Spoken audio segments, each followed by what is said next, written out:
All right. Hello, Voltaic. And hello, everyone else who's here. I know there's also a actual Netrunner event going on that Jai is streaming.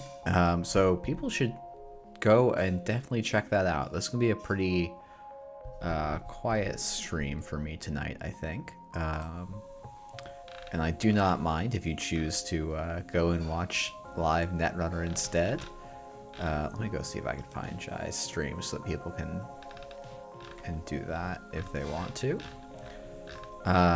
But my plan for today is I've downloaded all of the deck lists from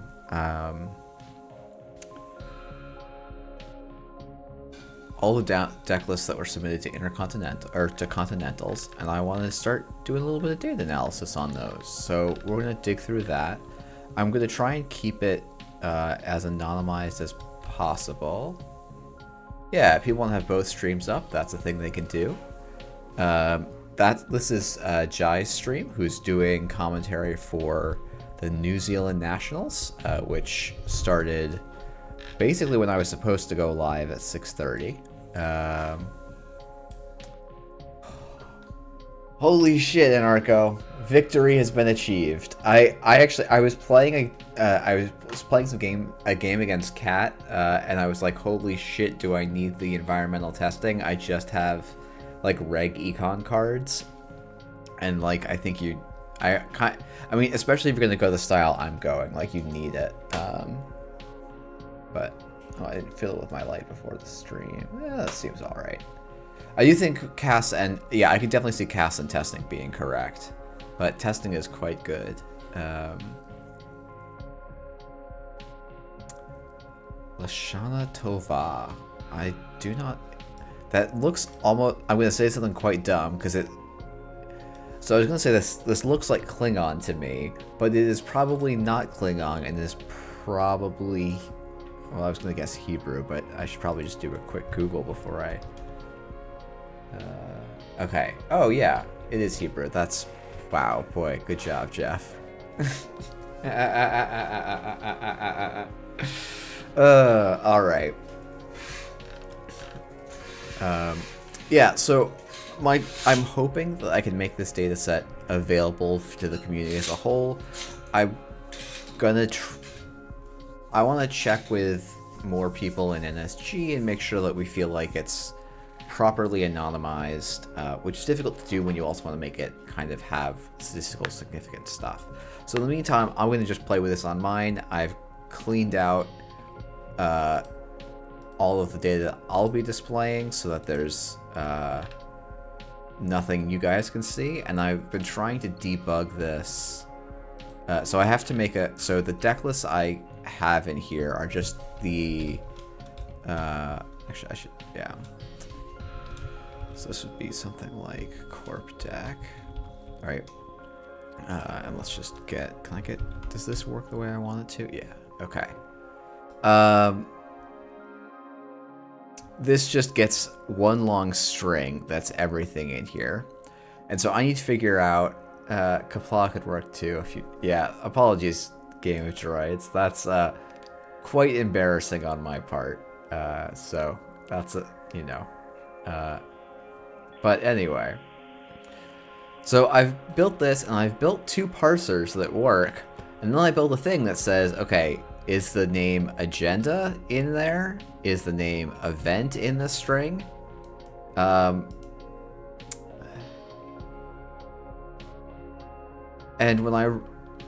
so it sometimes works if I call this now. Oops. I need to actually go and call the parser here. This is return parse NRDB export, then parse JNet export. Okay, let's try this a second time. So sometimes this works, but I think if I get the card counts from everything,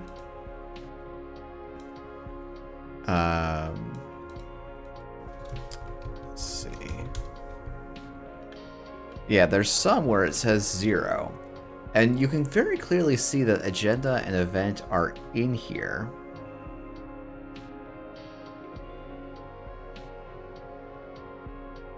I don't know why, and like if I call like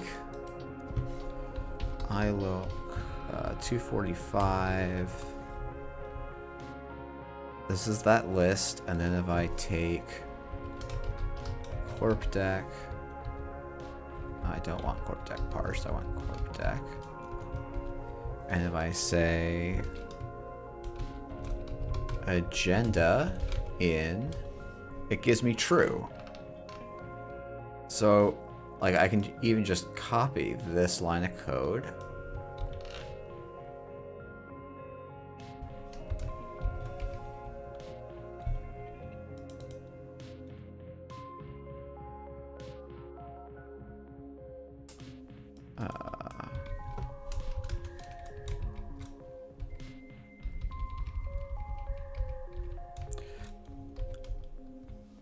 And it returns true.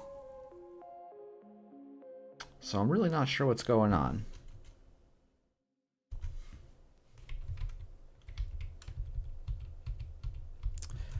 And if I apply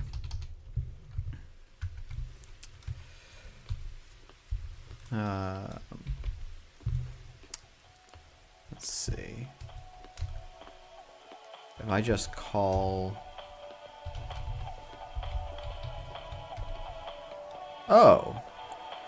interesting. Okay. Well, then maybe that's my problem.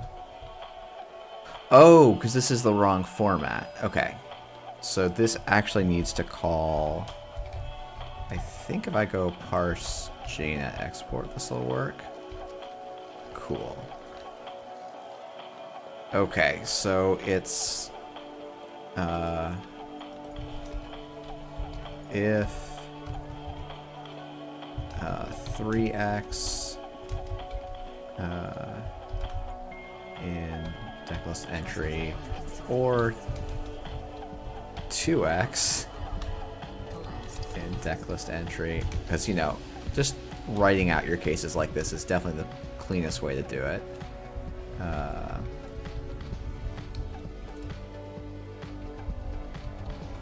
Okay, we'll just do an implicit else and give this a shot.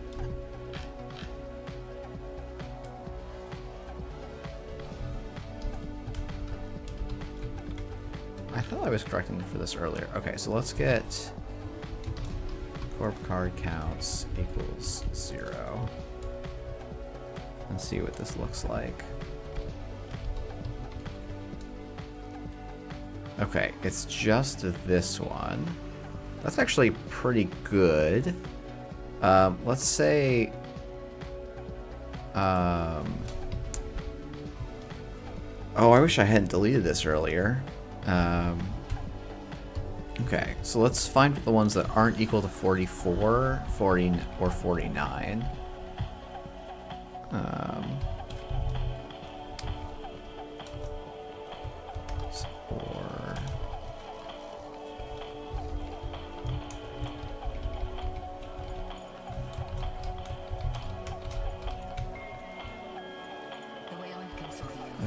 And then I need to put parens here, and then this, I think. Okay. I verified ahead of time. This is 47. Oh no, this isn't 40. No, this one is 47 for some reason. This one is 48, and then these are both 59. And this is a... Oh, this has cards 49 in it, which is where the other 49 are coming from. Okay, that's fine.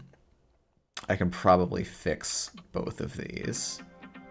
That's really funny that that's how that's getting parsed. Okay, so maybe, you know what, we'll just hand fix these ones. So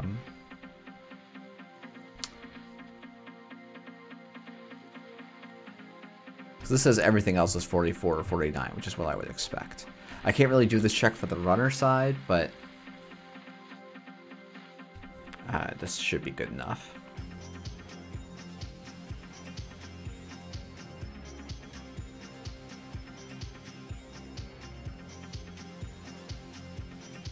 Okay.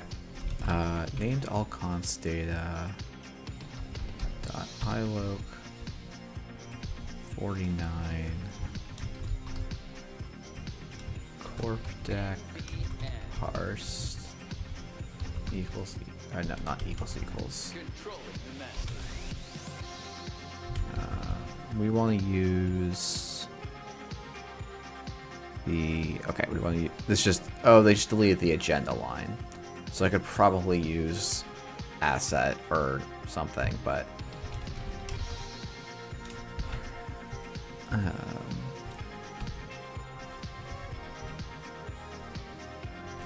what? That's what iloc is for, though.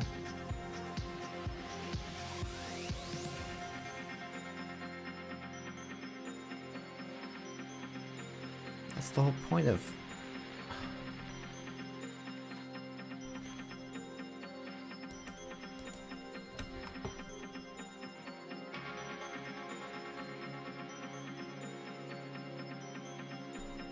And now, broadcasting live from our near-Earth hub studio, we bring you this NBN special report.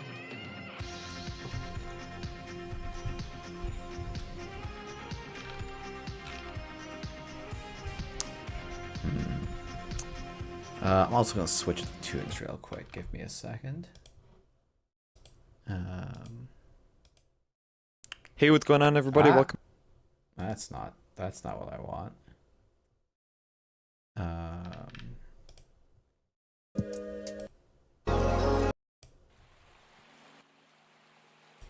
Okay, we're gonna go for something a little quieter. Anyway, I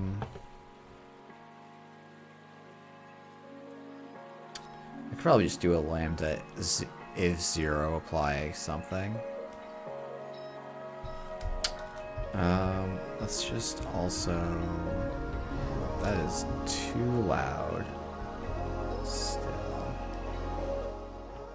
Because I am a quiet little boy. Okay. Ba-ba-da-ba-da. This is not the fun part, so let's try and do this quickly rather than correctly. Actually, you know what? We could just try putting asset, and maybe we'll try putting program. Because I don't think anyone... Runner decks are hard. Maybe I should... Because, like, I can think of decks that could... runner decks that could plausibly not run programs, not run resources, not run hardware. Like, all of those are possible combinations, and if someone didn't copy the first line of event, I could be in trouble with my very lazy approach.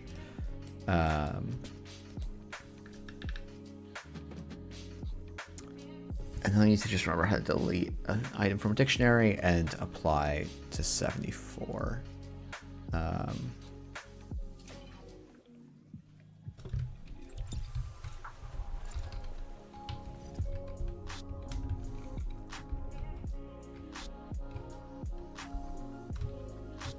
Let's see what... Does this return everything I want?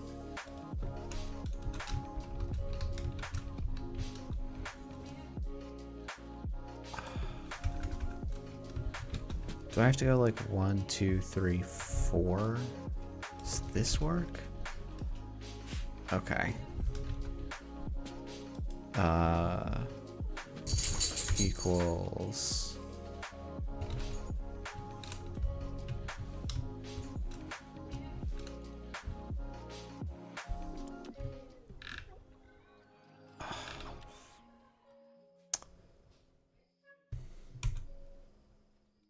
Ay. This is the worst. And it's okay. I could just skip this one row, but it seems like I should be able to solve this problem. How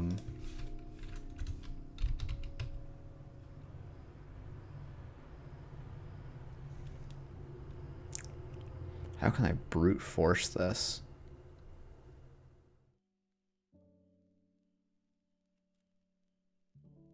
Why is the presence of card head type matters? Purely because I'm being extremely lazy in figuring out if if I should be using the netowner DB filter or my...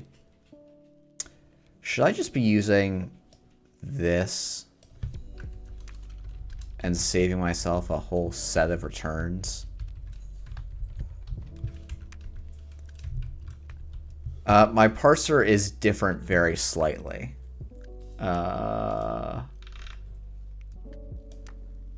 Which maybe suggests I could be more flexible with my...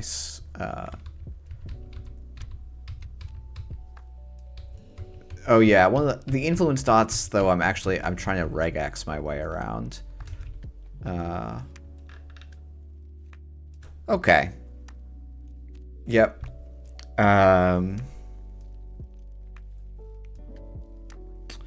Okay, cool. And then let's just say, let's just make I'm going to do something. Again, we're going to be lazy here. If card equals cards, right? That's what it is. Yeah.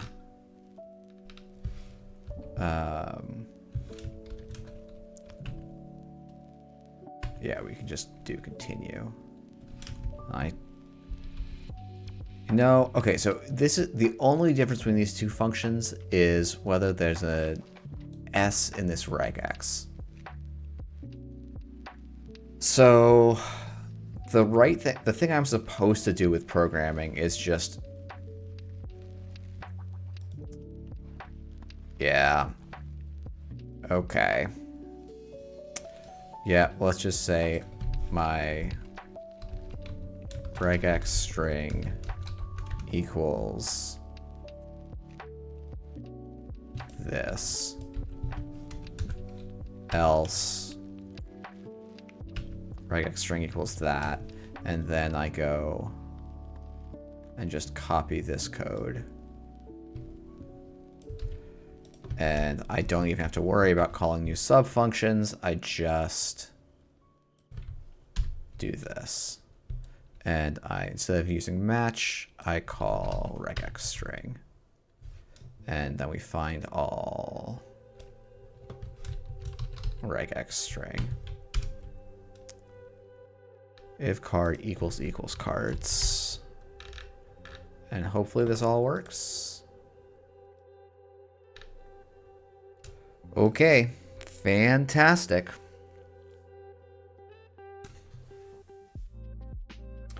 So that's the next step. I wanted to do this step first. I guess that's probably, though, I could do this all in one step and be better, right? Instead of doing this, it's change this to if a card is in the legal list of netrunner cards.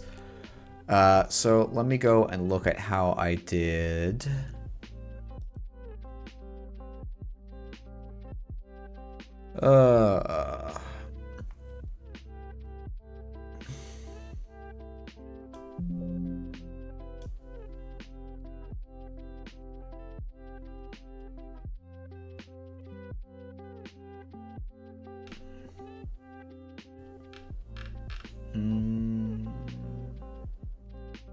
I just want to. I'm like debating between the time it takes to find my code and just rereading the documentation for. Oh, actually, you know what? Let's just go here because I know I pull all the cards at some point in one of my utilities. I think.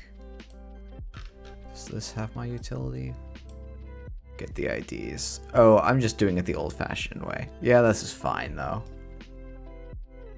Okay, you know what? Let's just not worry about doing this fancy. I'll just copy this, and then we'll do the rest back on the other thing.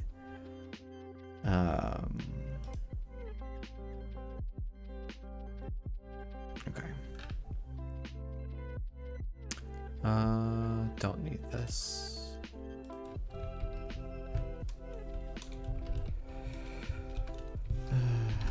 Import requests.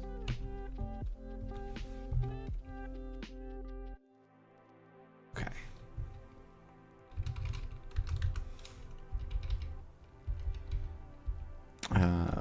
This is, I should be using the 3.0 API, but it's actually, it's a lot more queries to get the same thing. And then I want, I think it's data. And then do we have the stripped title? We do. Okay, great. Card list equals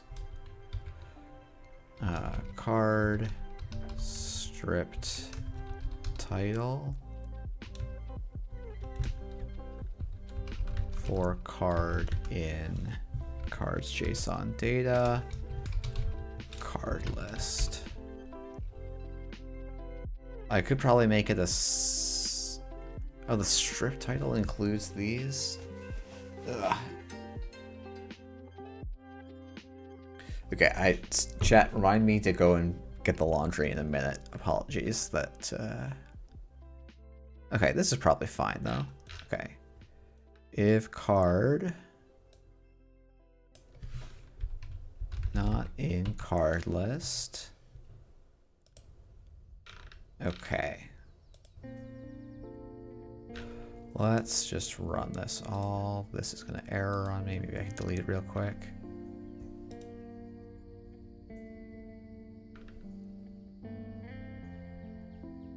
Okay. So way more errors.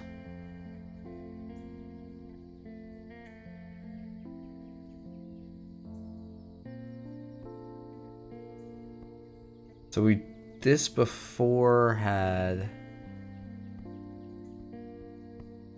yeah, so I will later, Sadstug, I'm just working on, I want to get the basic dictionaries built up first. But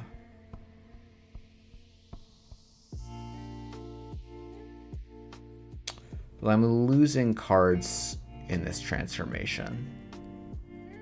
Oh, I'm losing Elvigars. I'm probably losing something in the, there's probably some accented thing in the, yeah, so actually I don't want strip title, I want title. Because I'm using the original objects, I guess.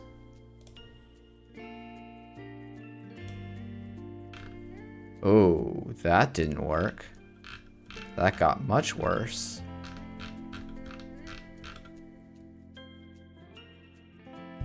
Hmm.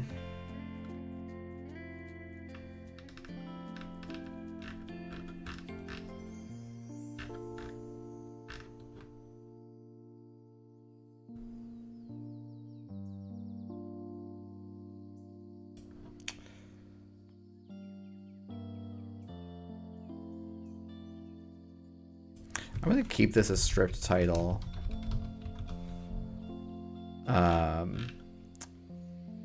I think what I'm gonna do is if you know how to do that, Sadstug, I will gladly take that. I'll be honest, I don't work with a lot of weird Unicode.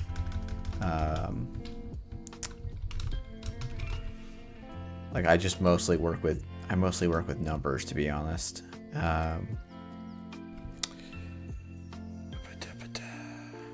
So this like gets me part of the way there, and then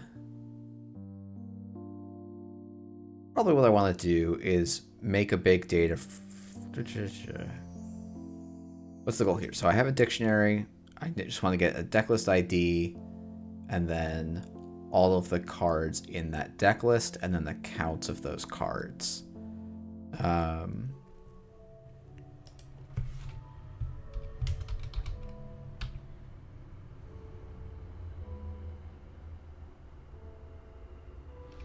So how do I want to do this? We can do this in a dumb way.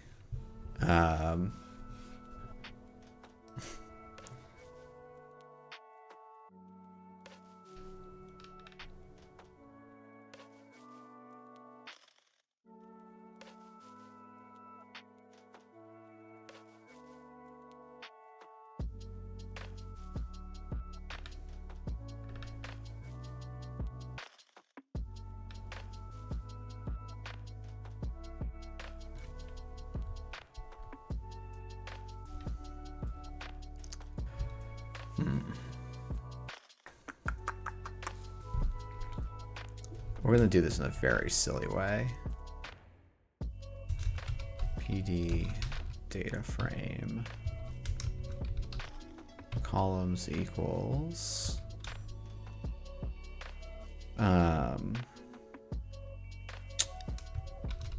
tech ID, card name, card count, side,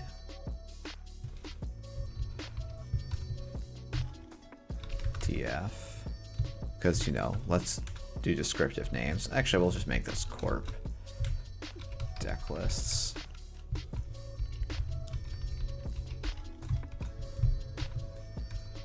And then, thank you for guessing what I want to do.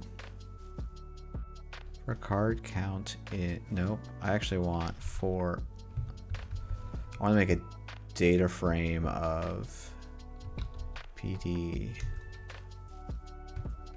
data frame front deck, card name, card count.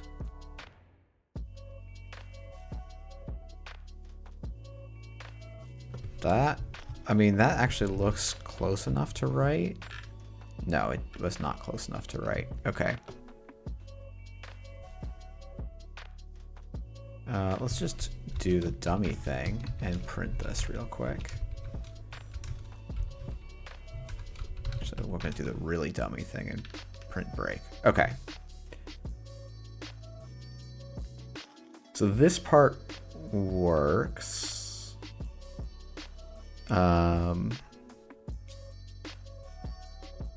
But this is okay. Oh yeah. So we probably do actually want a ID and a deck list ID just to be yeah.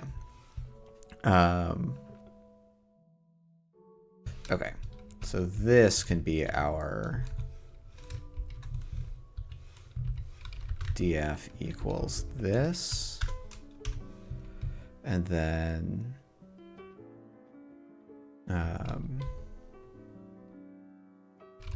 PD concat corp deck list df ignore index equals true, and now I should be able to call corp deck lists. No. Oh, are my titles not the same?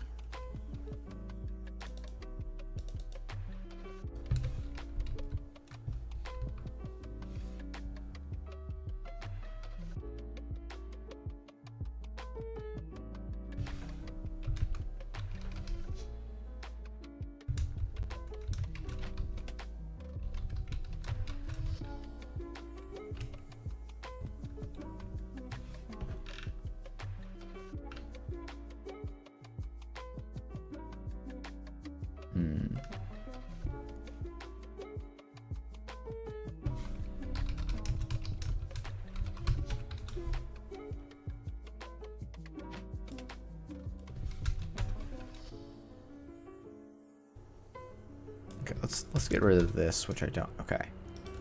You know what? We're gonna do this the dumb way, which is go df deck list ID equals index, print df head. Great. And so now I should be able to go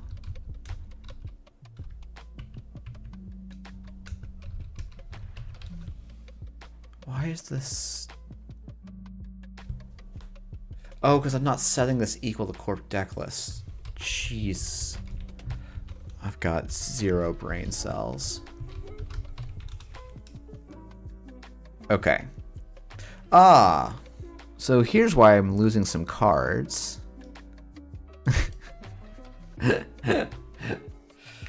Okay.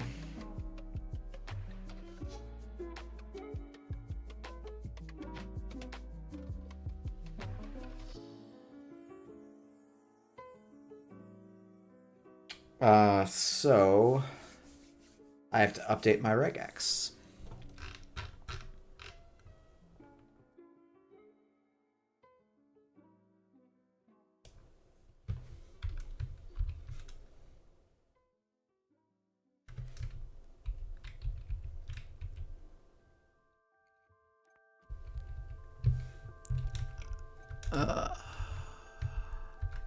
Actually, no. I'm gonna do the smart thing, which is ask ChatGPT to help me.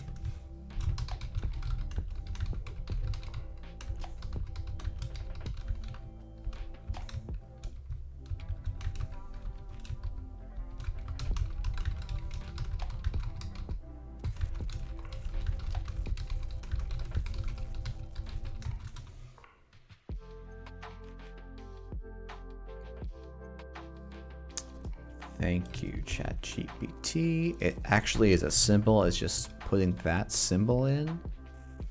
Do I believe you?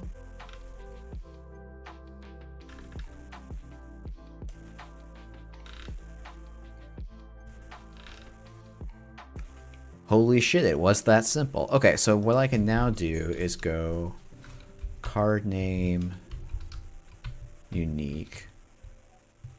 And we're just going to take a quick little scroll through here to see if there's things we don't recognize. Ah, that's a fun one.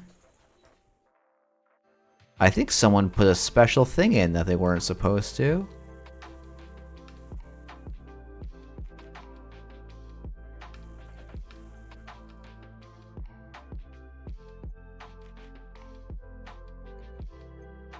Okay.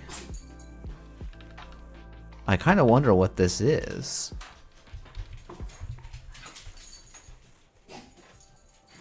Are there any cards that even have parens in them? I don't know. I'll let someone do a check on that. I sure hope not, because I'm getting rid of them if they're in there. Someone will have to ask narrative to make sure that never happens.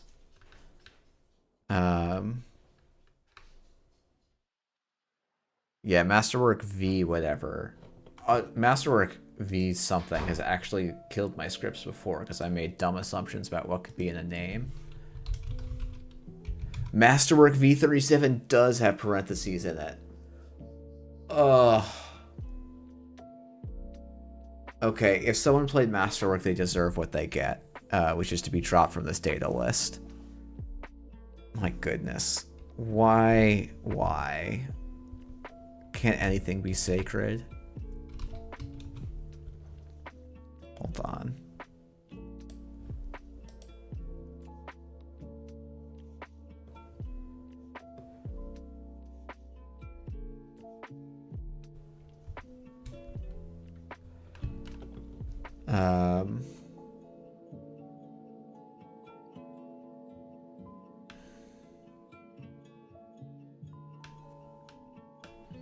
So here, we'll take, oh, I have, yeah, I probably have both because I have whatever people entered.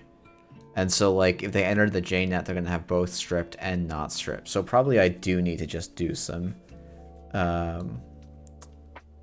need to convert these into stripped titles or something.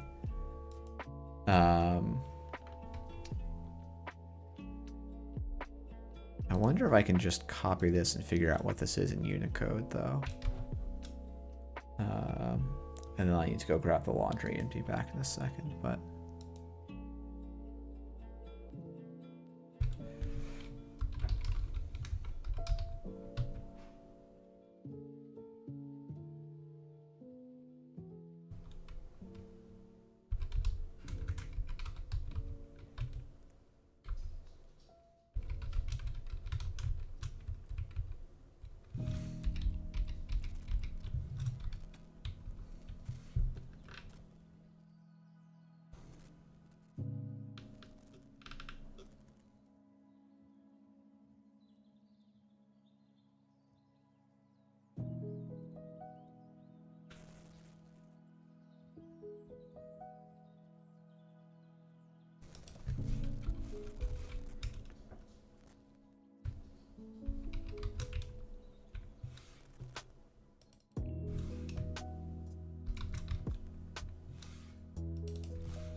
No, okay, I think it's just...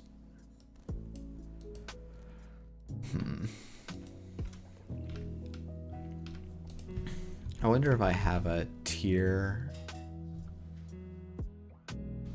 Looks like I only have this tier, that Tyrant Tier's hand. Okay.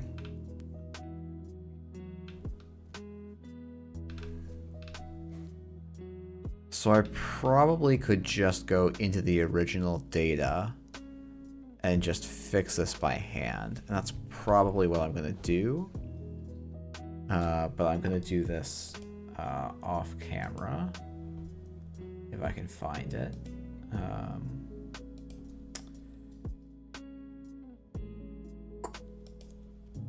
Because it's slightly easier to just fix this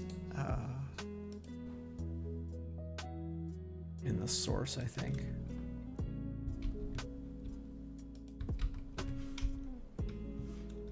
Oh no.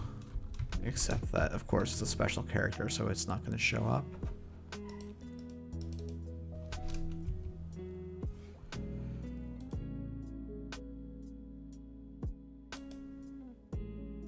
Ah, nope. There it is. Fantastic.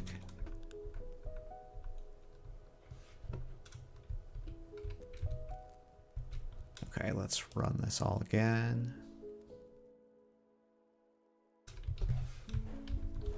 Oh. .I.C. Fantastic. We just have the one mic. Okay. Okay, and then let's just do is in card list. Oh, it's oh.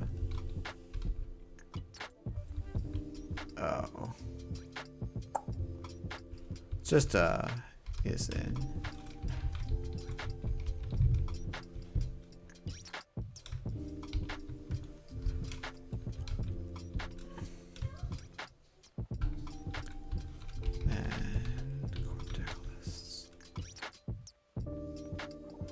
Oh.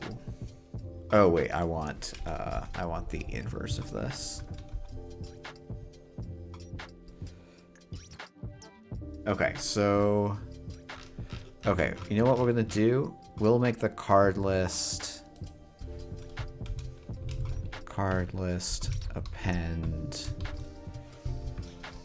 card title for card in cards.json data, and I don't want append, I want extend.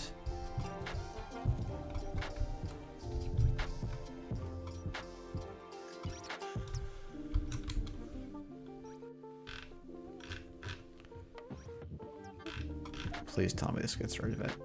Above the law and too big to fail are not in there.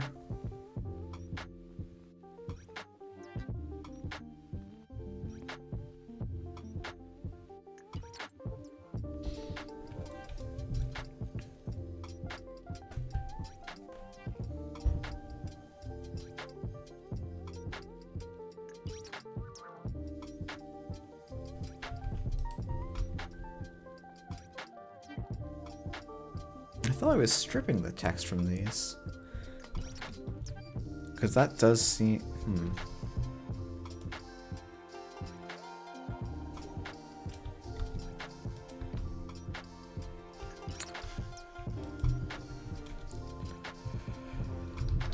Corp deck lists. iLoc 1306.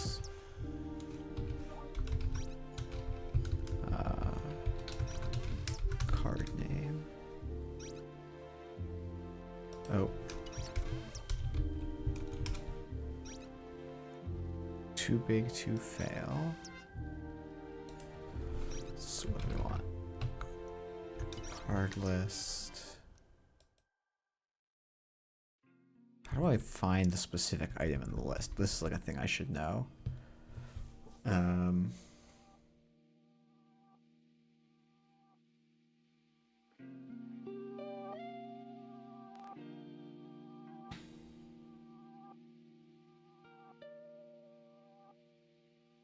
Yeah, I guess the big problem is if I want to do like a combined analysis, I might have the same card separated into two pools right now.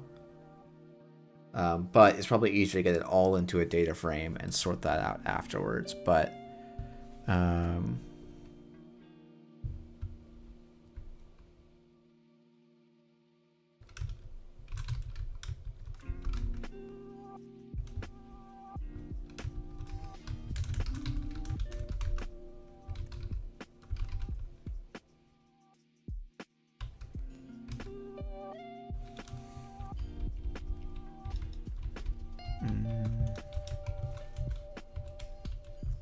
so we want card for card in card list if fail in card. Too big to fails in here twice.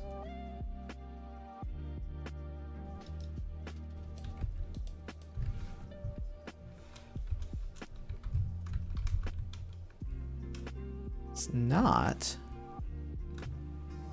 What?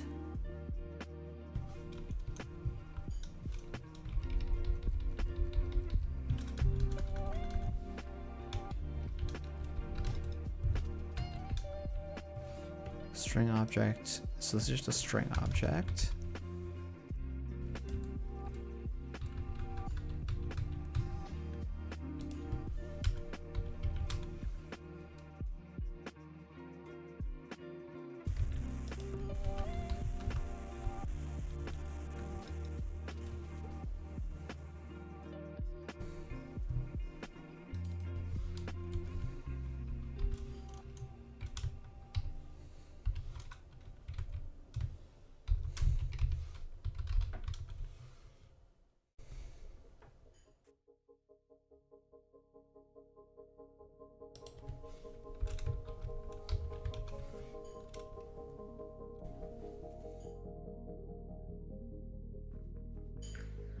Oh, Jesus.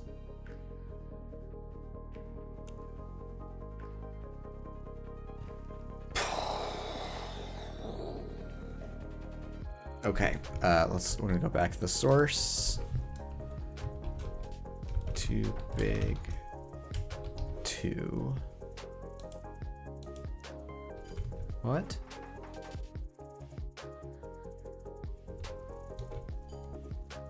Oh, well, let's spell 2 right in my search.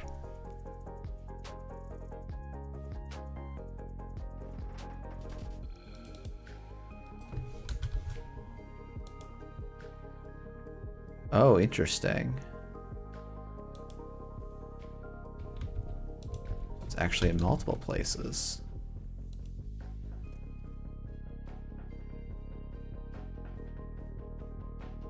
Apparently.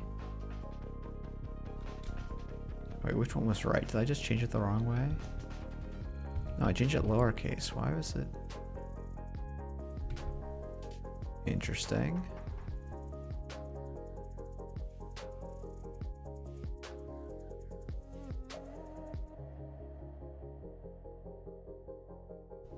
Oh, I had this backwards.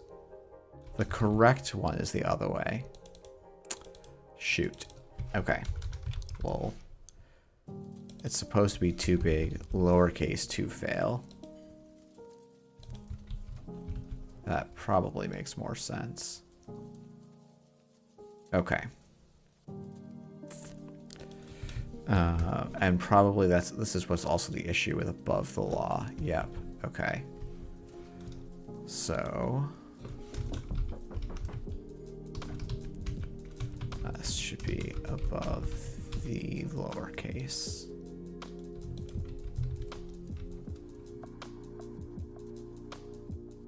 Beautiful. Okay, that's all corp things sorted out.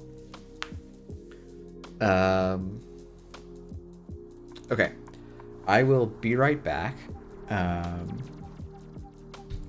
Apologies to go. I just need to move some. I need to go grab some laundry.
Oh, I thought I was doing so well.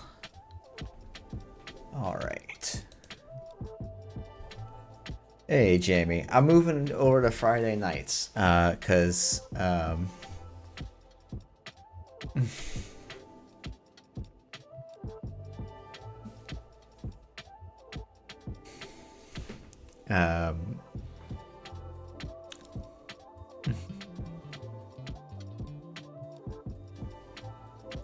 yeah, I'm moving to Friday nights because, San City Grid is going to start streaming, told me they're going to, Wednesday is the day that they can both do, and I'd rather let them have a spot. And I don't quite feel like jamming games tonight. Also, there's a tournament going on, which I linked it earlier in the stream. Actually, I should probably link that again. So if you want to be watching some actual competitive Netrunner, you can watch Jai's game. And right now we're just parsing deck lists. These are all of the deck lists that I have from Intercontinentals, so APAC and EMEA.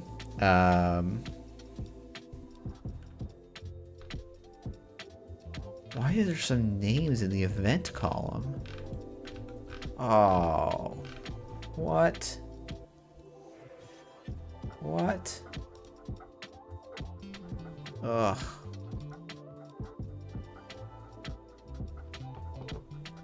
The San Francisco guys, so CTC and Murphy.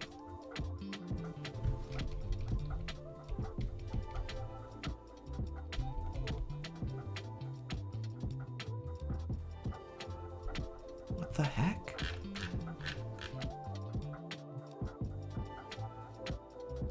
Why are those off by one?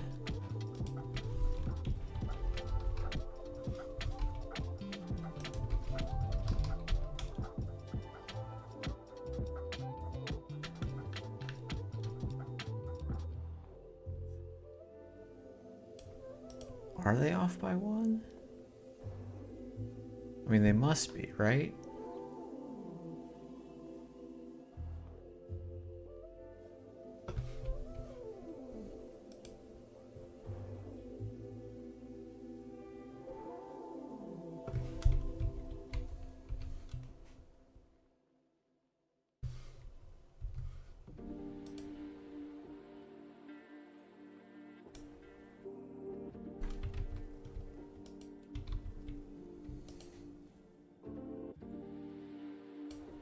Sorry, I'm just looking at data you guys can't see because I'm extra very good streaming.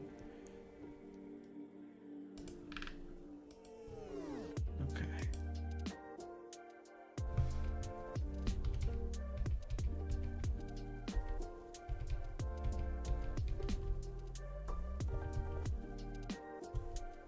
Why did his name get in the event field?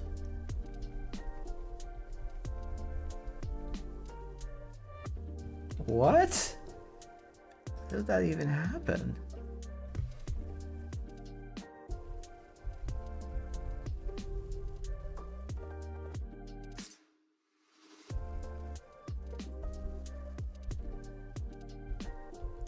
Okay, so everything's off by one.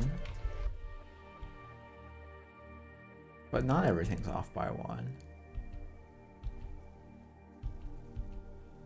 Oh, the address field got screwed up. Oh. Okay. So.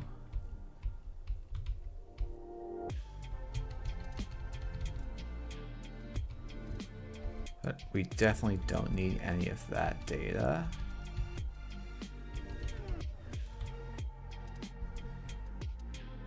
Okay. So I can just go back, fix these.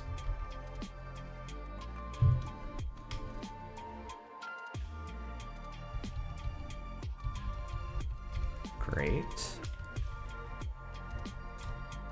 Yeah, I could definitely do this programmatically, but like, let's just do this quickly because it's not fun to watch data get fixed, and I also definitely cannot have this thing up.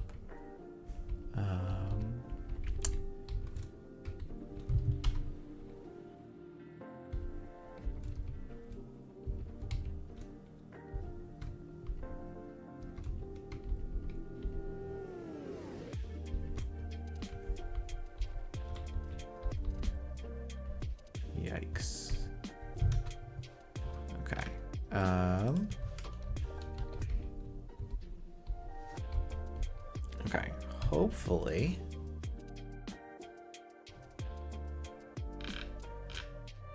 Okay, you know what? Let's just quickly go into... I'm going to go to event and get unique. Great. Okay, that is well and truly fixed now. Yeah, there was the way that the form got read by my CSV or by the CSV parser split out people's addresses because there was commas and they weren't properly captured in quotes. That's the whole error here.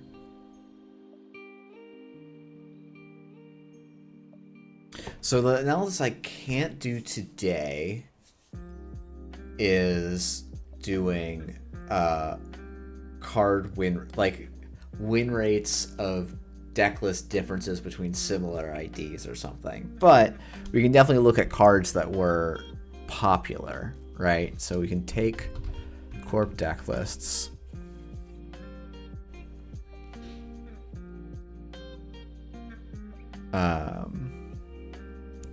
And then we can like group by card name, aggregate, card count, sum, and get like here are the most popular cards. And actually this is kind of nice because one of the things I'm trying to do this weekend for real is make a video about getting into standard.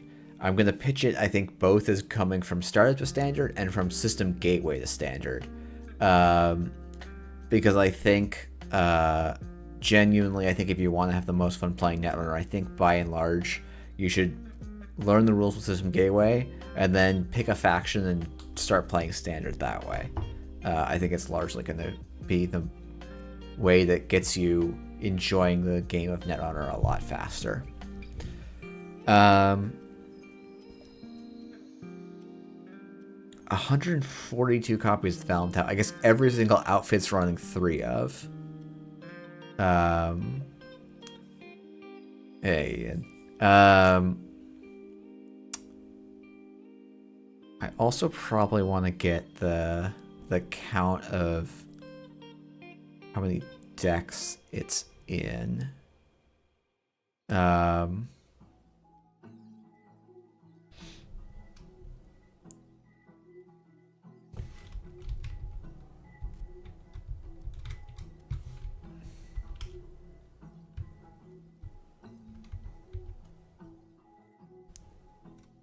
Wait.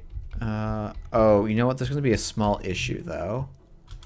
Because if we look at ID, I think it's going to have...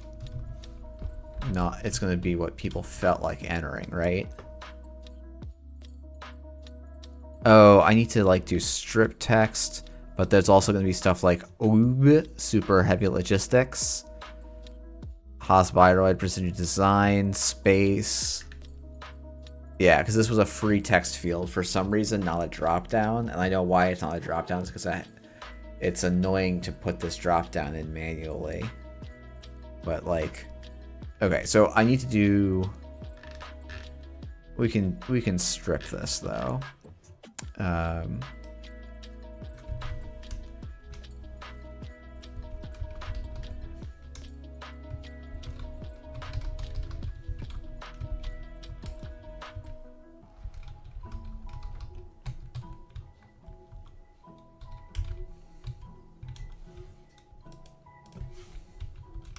Let's get rid of some things.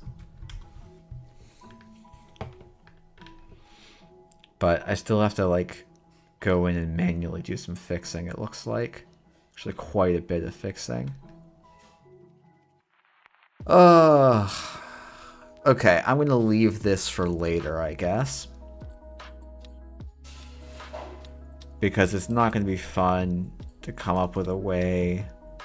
Could I do a substring search? Like, take the first... Oh my goodness. Okay, I was gonna be like, oh, I could just take, like, some words and try and find the closest match to the list of IDs. But I'm not sure how I would do that with text this diversely done.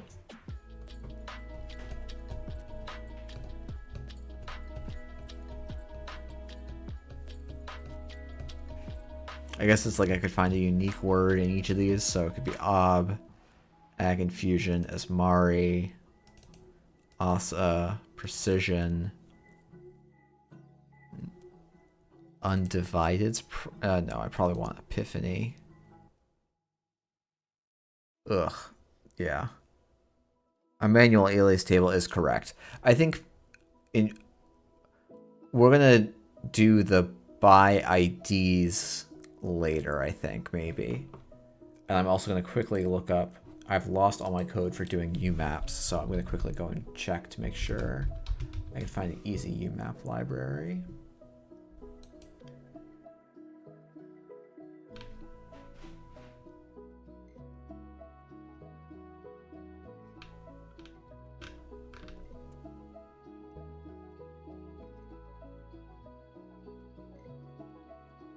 Cool. Okay. So, what I'm gonna do though,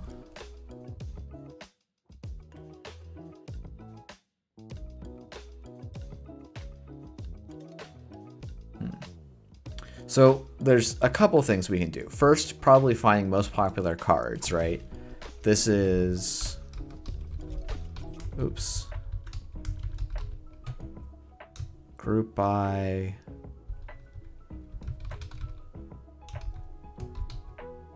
card name. And then I want like, do I want like, can I do this to get the number of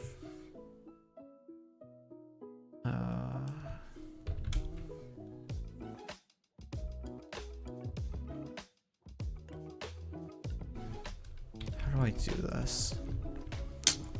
I should know this. Okay, so like this does what I... Oh, I don't want this to a CSV. I just want this. Okay. So this is all of our copies of cards.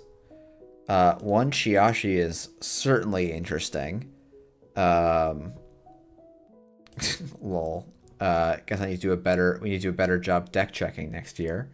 I guess actually this should be part of the deck check thing, but...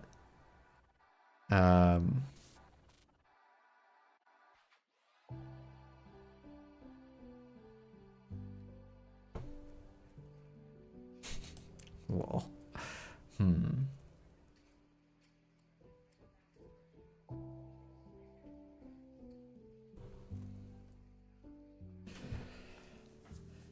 Continentals strength of schedule. Continental strength of schedule per card versus trash or busto score. Yeah, I want to figure out how many decks there are in total. I'm just trying to remember what the syntax is. And I'm going to, once again, hop off screen, ask ChatGPT.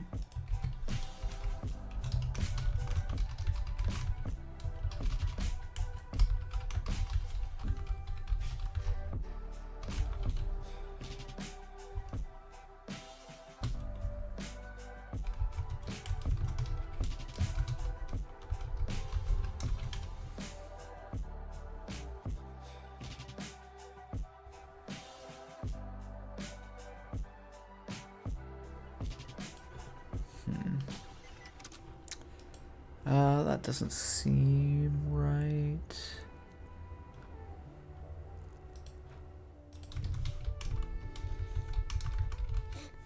Because I think if I just do this, right? This is saying this is in 243 decks.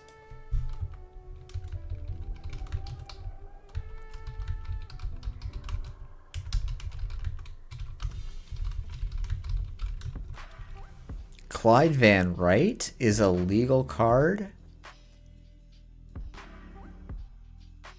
Okay, so card count can be sum, or we'll say total copies, and then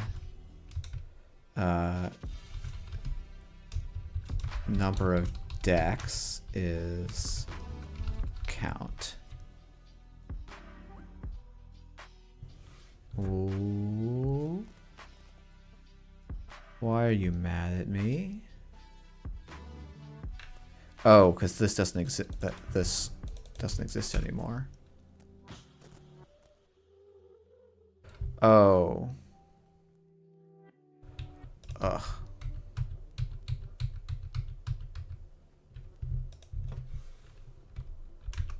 I feel like I should be able to do...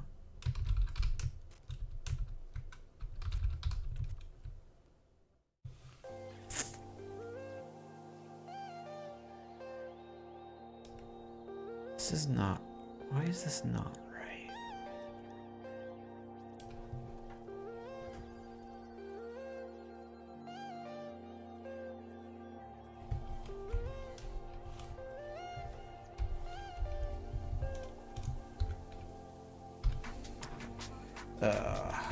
Okay.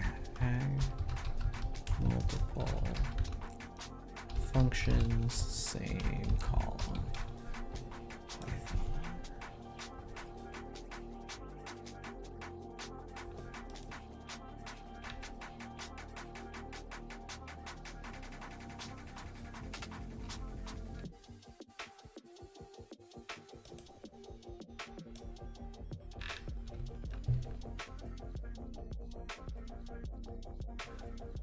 Yeah, it's supposed to just be a list of the things. I think. Oh, it just have to be the list of some count.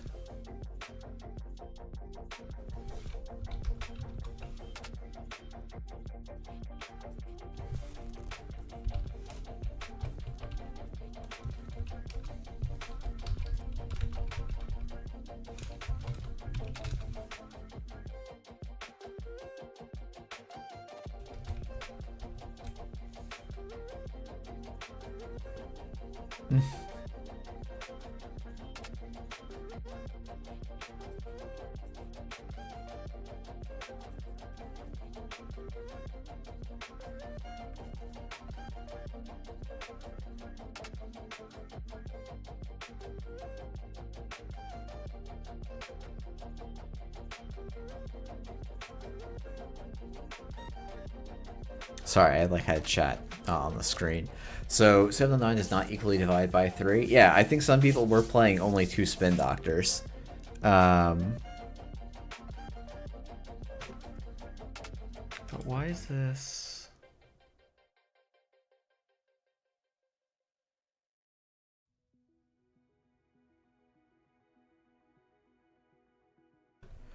Okay.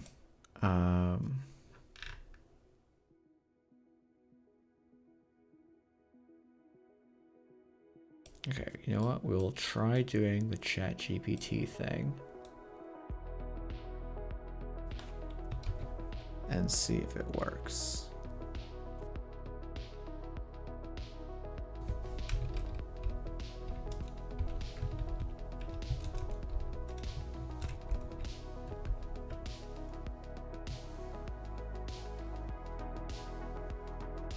Oh.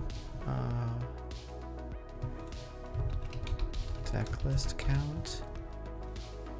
Yeah. This needs to be card count.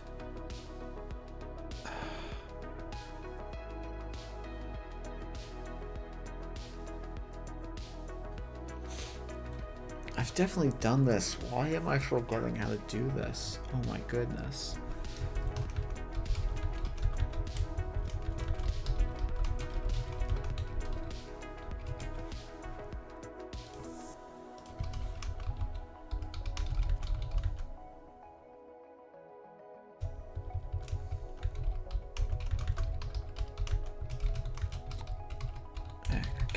Okay.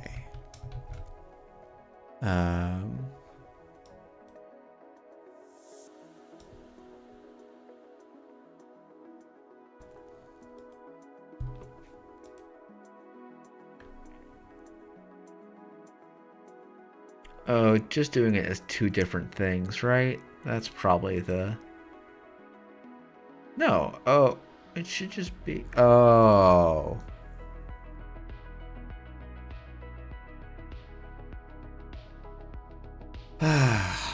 Okay. This is a dumb way to do it, but it's gonna... I think it's gonna work.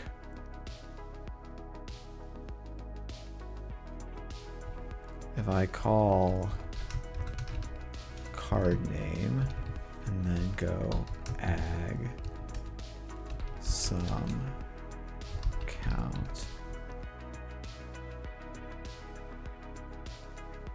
Why did that not work? Oh, no. That's why it didn't work. Okay. Group by.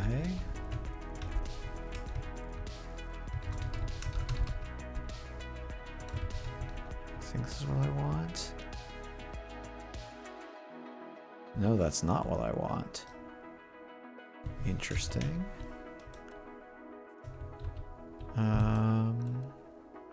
Oh no. Well, yeah, that's why it's not what I want. Okay. And then we want card count.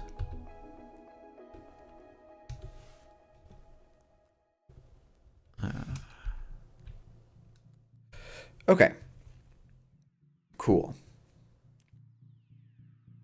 So this gets us our, and then we'll do home results equals this. Say card popularity corp. Card popularity corp. Rename columns sum.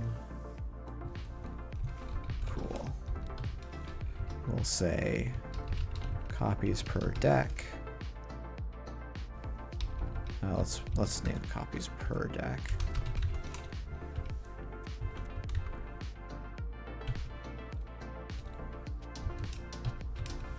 Okay. So yeah, some number of people were running less than their full allotted spin doctors. Which is kind of wild. And there were in fact... Okay, so there were more Rashidas per deck than spin doctors per deck, even though there were more spin doctors than Rashidas. So like quite a lot of people ran 2 spin doctors.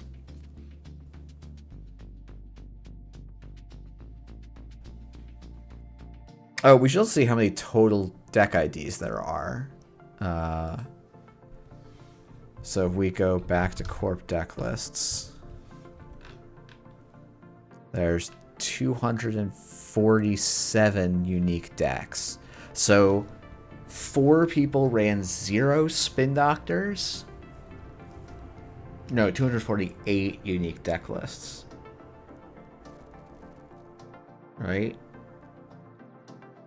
So 5 people ran 0 spin doctors. So here we do want to do the group by...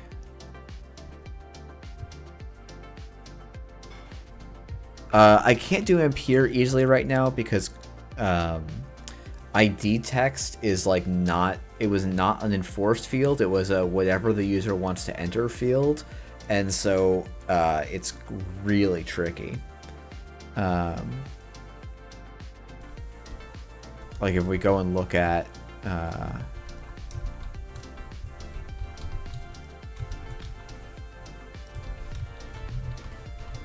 Oops, that's not how you spell ampere.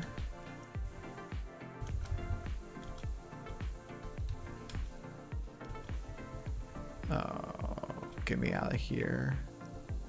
Oh goodness, because it's an accented E, so I already am. As a puny American, I don't know how to search for it. Can I like sort?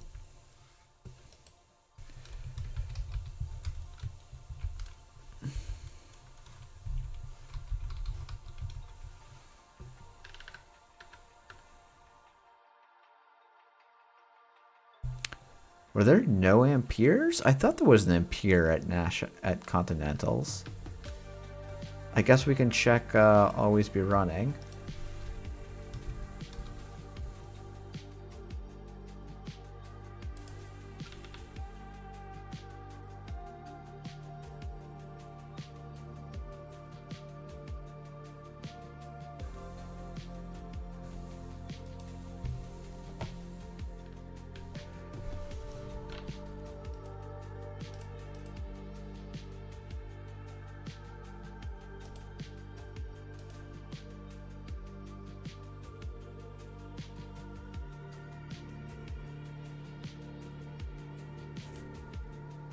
Wow, no amperes at all. No amperes here. This was EMEA. And we go to APAC. And no amperes, it looks like, here either. Okay. I think this had an ampere, though. Yeah, it did. 1 ampere at Cascadia. All right. Super, extract a cell, blah, blah, blah. It's amazing how many different ways you can say the same thing.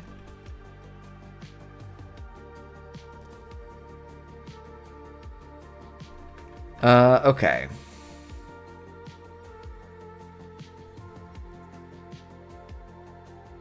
Yeah, so you have both a percentage of decks, copies per deck, and total copies. So yeah, Spin Doctor, substantially more popular than Hedge Fund. This fall off is amazing. 709, 638, 565, and then 313. Magnet slightly being out border control makes sense to me because of influence. Let's just look at like the top, like, I don't know, 50 cards? Wait, what? That's kind of astounding. You ran 3 atlases or no atlases. That was your decision. That's crazy. It's actually really wild. Same with Biotic Labors? Well, no, because a 2.0 could be you could have you could have an even number of 1s and 3s averaging each other out. Obviously, the limit 1 per deck agenda is going to be 1. Yeah, this is interesting.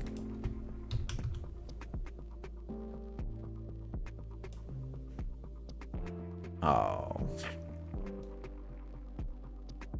Okay, you want, instead of, you want the copies per deck? No. And we want sort values. Actually, copies per deck.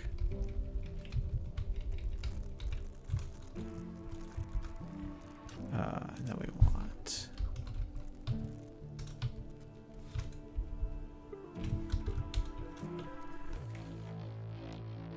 okay.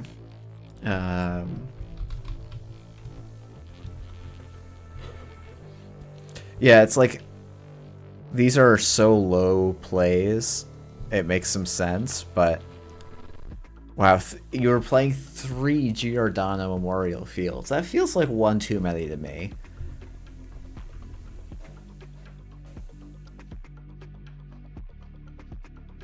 False Lead, Sting, makes sense. Daily Quest, yeah, makes sense. Pack Campaign is tough.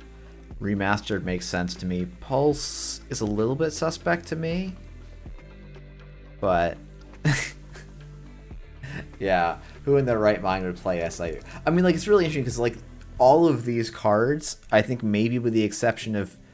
Holy fuck, this is D, isn't it? I mean, this can't be just D. This has to be a second completely mad AOT player. Right? Because there was I don't think D played AOT twice.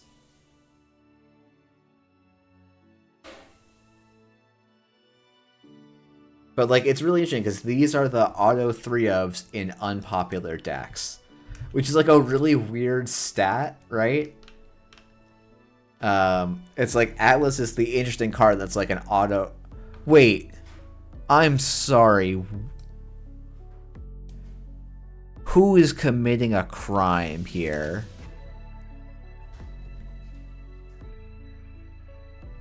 Who is playing less than a full... This better be someone playing fully operational out of faction. It's the only excuse. Only possible excuse. Okay, maybe I do have to go and figure out this ID thing so that I can figure out if someone was committing a war crime or just trying to do something cool.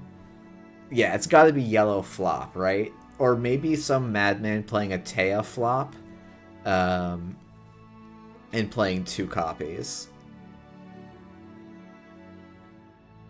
Because this is literally 1 copy short. If it was 81 copies, we'd be perfect. Too big to fail is also weird to me, but maybe that's someone playing out of faction stuff. Red cap, I actually don't understand why that's not perfect as well.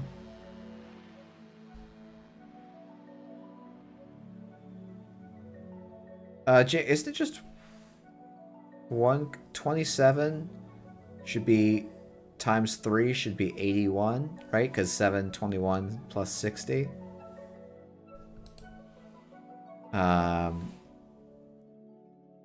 So that does seem like 2 copies. Someone splashed 2 copies or something. Oh,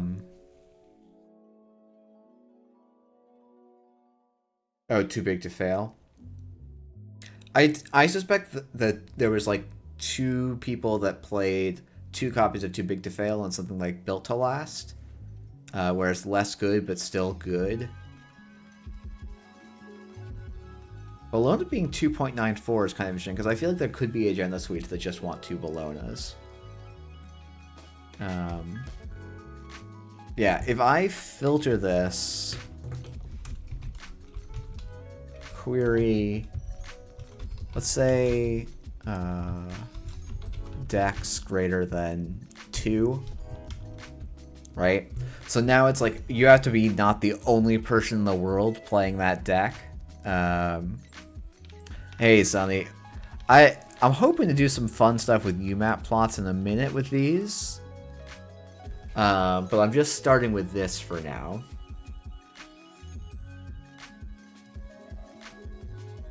So we're looking right now at the cards that you played the highest quantities of in at least 2 different people brought, just to see. And it's like, these are the power, these are like, it's interesting because these are not always the strongest cards. Like Urban Renewal is like a very niche card, but I think really interesting. And so like what we're seeing is the cards that like have really defined niches. So if you want to play them, you just play a lot of them, which I think is a really cool little stat. Yeah, I do want things that are in greater than 2 decks. I think 2 decks is like a decent threshold.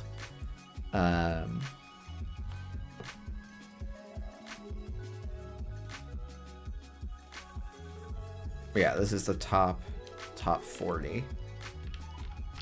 We could also look at the descending. Oops. If I take this off. Yeah, so all the limit 1 per decks. Restore, Loki, Above the Law, Longevity, Sadaka, Troubleshooter, White Space, Lady Liberty, Earthwest Swordsman, Half Run. Man, a lot of people just straight up copying my list.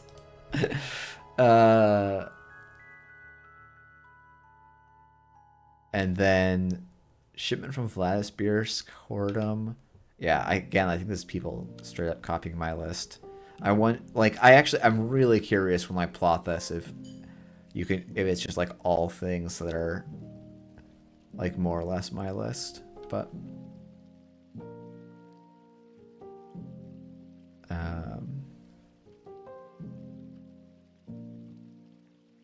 Which, boy, I've been having a bit of a rough time with it since the event. Which is bringing my self-doubt back to its fore. But, okay. Do I have the UMAP library installed, or am I going to need to install it?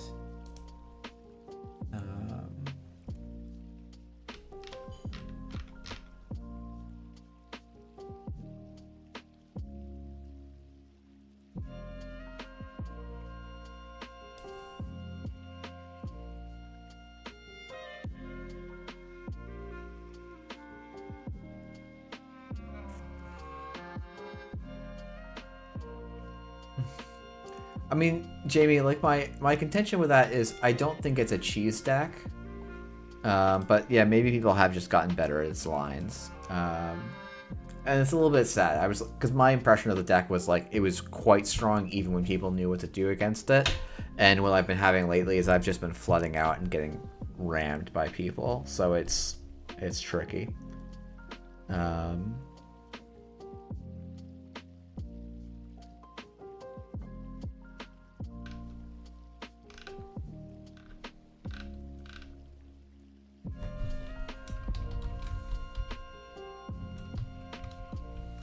Okay. What am I using here?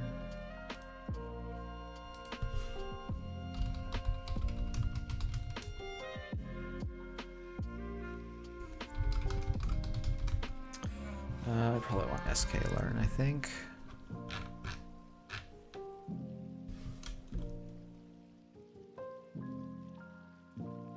Forget how slow Conde is to install.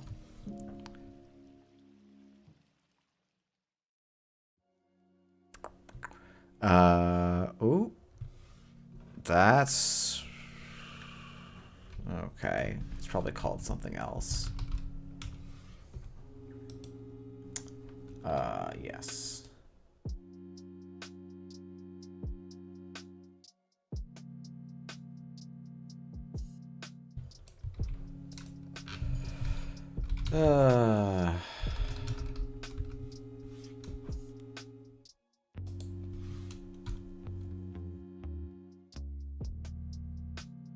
Alright, and then we will do this for UMAP as well. UMAP is just a way, so this is a way to do dimensionality reduction and separate out your things by in a two-dimensional space that have a three-dimensional, or not a three-dimensional, but an n-dimensional thing.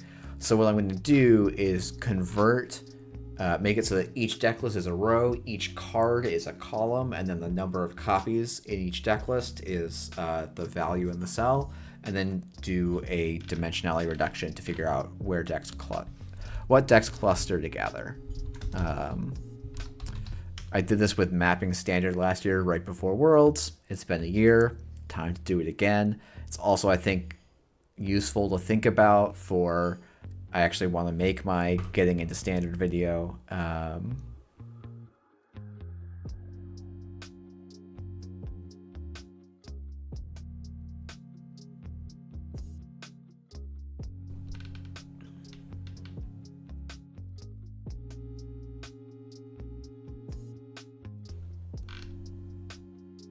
Please don't fail to install UMAP. This would be annoying.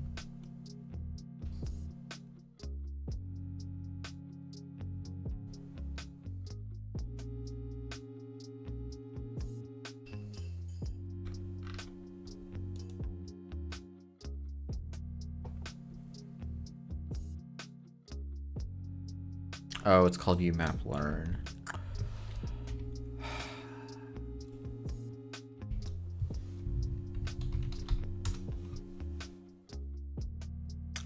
Why do they gotta call their packages one thing for the install?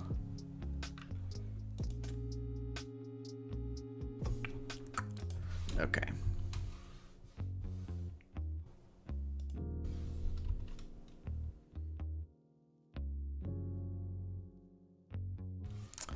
Okay, so now I should be able to import this.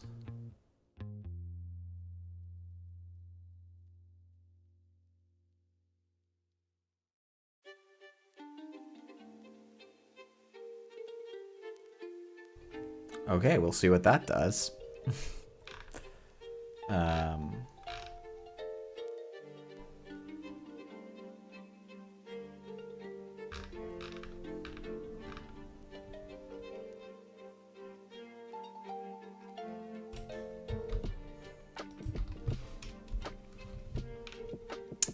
We'll just import this as well because this is what the demo is showing me what to do. Okay. And also we should import Seaborn so we can actually make this plot. I think all these should be in the environment. Great. Okie dokie. So we're gonna go deck list data equals.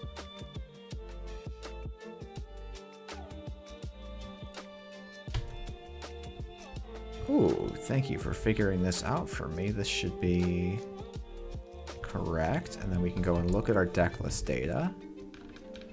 And so this is saying for this deck list, it had this many copies of Amaze Amusements, this many copies of Warroid Tracker, this many copies of Nenemy. So 248 by 275 data frame. Cool. Did I not import everything I needed to do? We'll just try and do stuff until it breaks.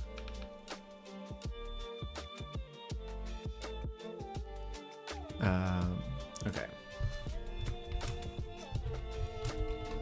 Scale the deck list data equals. I'm kind of curious what this looks like. Ooh, that's very interesting.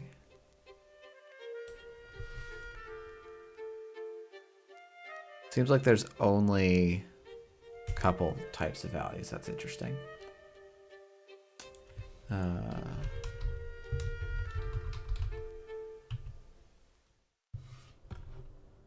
That's weird.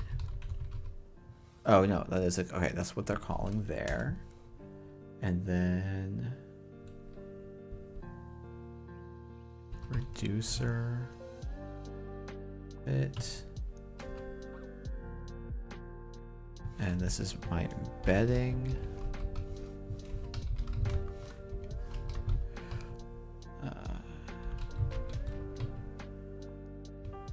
Oh, there's some fun stuff I could do with this later, where I train it on subsets of EMEA decks and subsets of APAC decks at random, and then have it try and predict an EMEA deck versus an APAC deck. Oh, it's fit transform,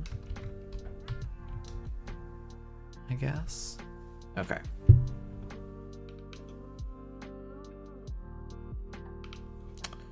Cool. And now we can plot, scatter,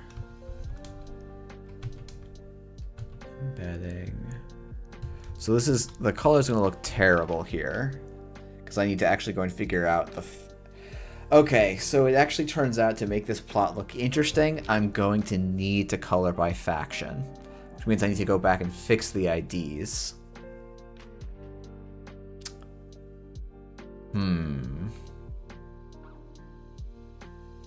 Okay, I'll probably do that off camera so as to not make this stream incredibly boring for people. Because we decided there was a bunch of different names that are going to be a pain to deal with.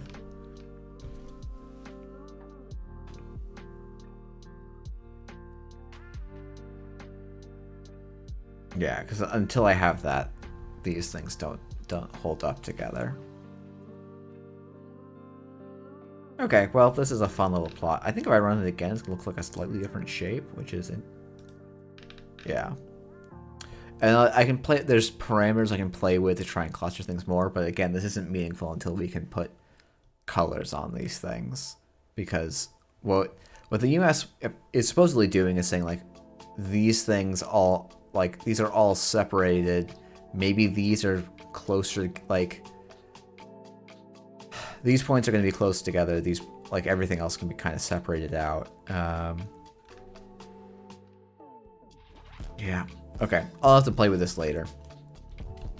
I think there's interesting data just to be mined from here. And this is actually quite useful for me in terms of thinking of things that are defining versus things that are not defining.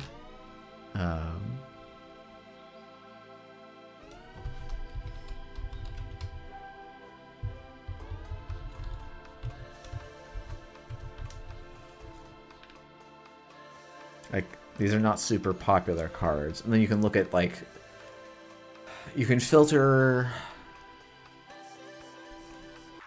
We could also do this where we filter by decks and then copies per decks. So this is mostly just filtering by decks, I guess, because there's very few cards that like are the same number of decks.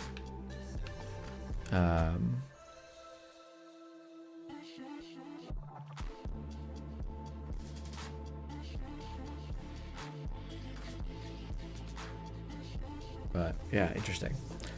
Hey Sophie, I'm using Seaborn, which is a library that sits on top of map. It uses the matplotlib as the underlying engine, but makes its own custom. Well, actually, okay, you know what? In this case, I am using matplotlib. I meant to use Seaborn because I actually like how Seaborn looks better. I think this is called scatterplot. Oh, I think I can just call embedding on this. Oop, that's not what I want.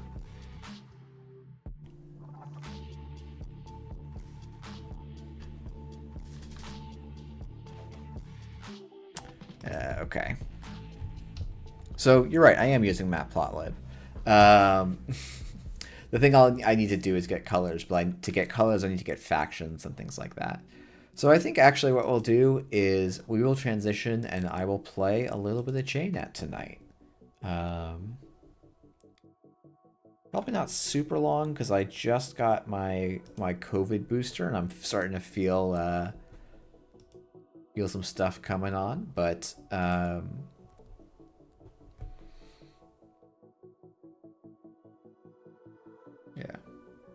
Okay.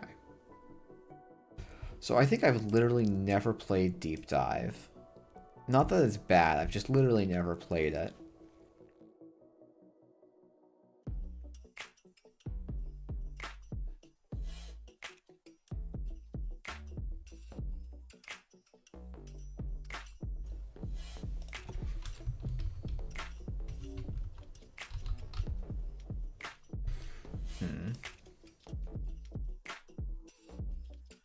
Was this my deck? No, this was Lost Geeks, I want to say. We'll give this one a spin. Oh,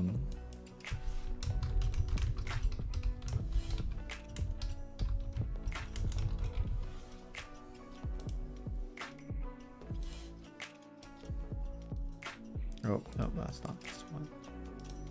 This is what? Frog Off Keeling, I believe.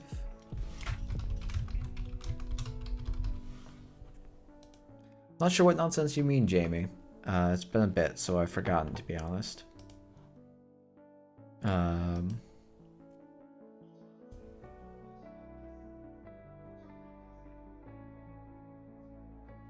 Oh, the price is right. Yeah. Yeah, very nice. It's, of course, no longer legal, but, you know, that's fine.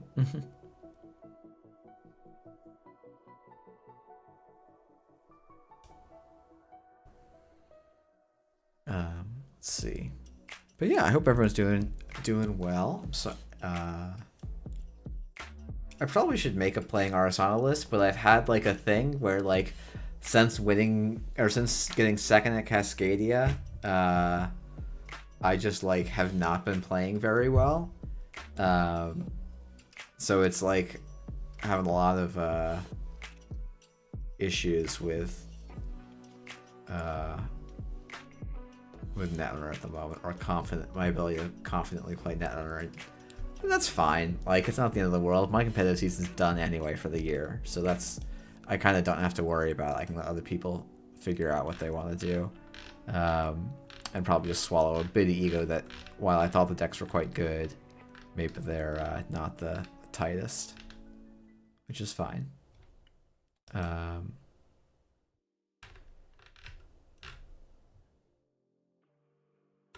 That's true. DreamNet is still legal for a week.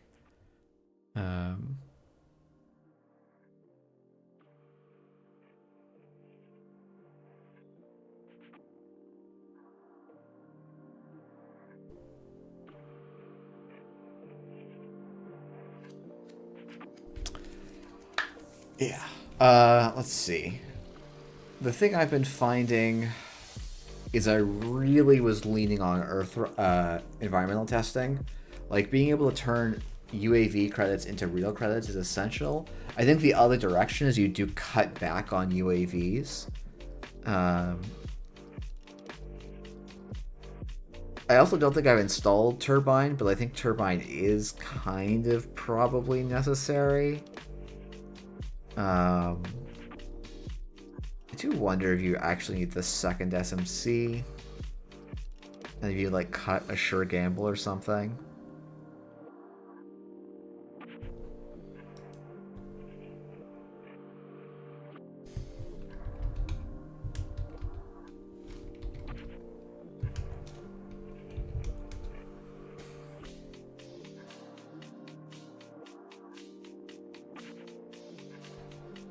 Like, these are the cards I'm actually not playing very often. They're just sitting in my hand most of the time.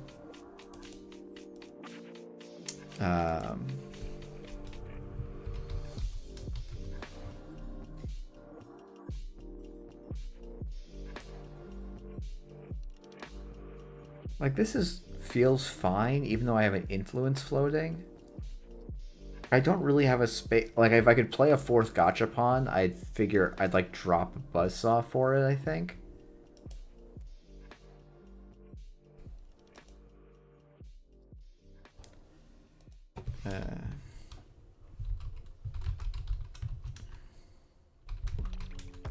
Okay, this is a fine starting hand.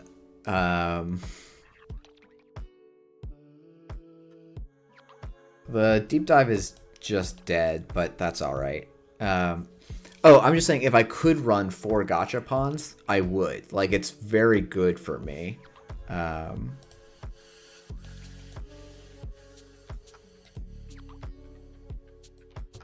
Maybe you could run a DJ Fenris as like some additional late game push.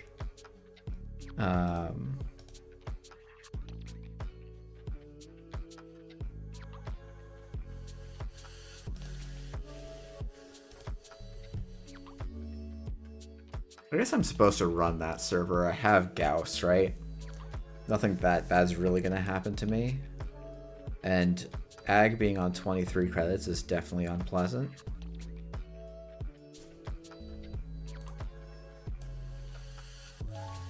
Okay, SMC means I can definitely run fairly aggressively.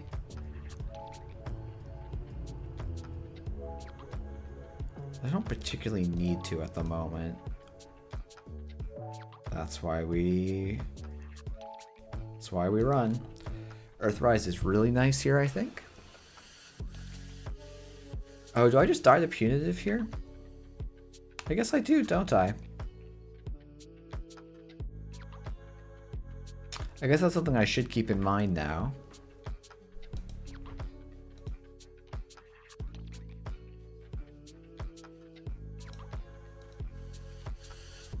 But there's not as much pressure on me right now to do much. So I'm not that worried about losing the card. I wasn't that worried about losing the cards in my hand. They were all pretty mediocre. And Gauss charging in means I can actually deal with the thing that most likely was, which was probably a barrier.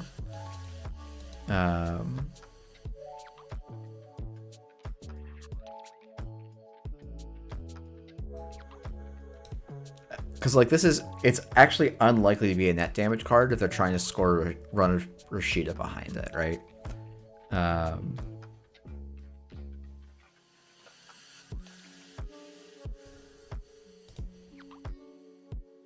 Wow, getting a void is really nice. What is this ice that they don't want to...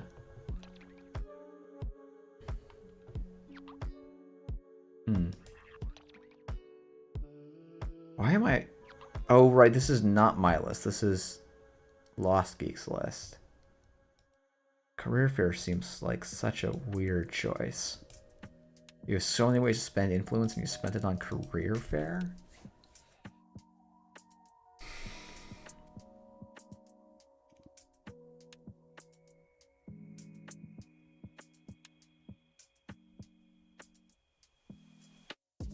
Okay, so I forget that we're actually like really all in on deep dive here.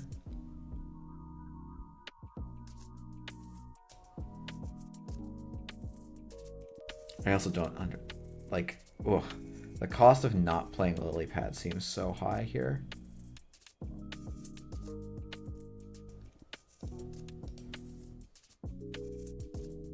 If I get the defensive upgrade, I'll probably just go... this is on Pantograph. Ooh, okay. Yeah, so I think at this point then I do just go in at server 1.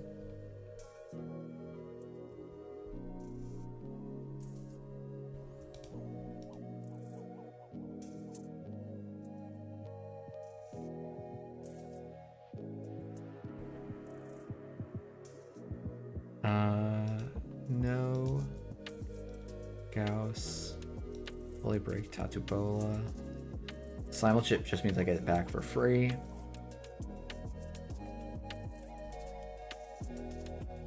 If I need it later in the turn.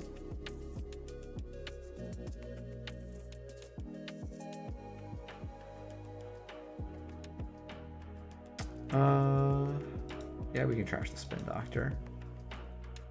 We'll run server 1 again.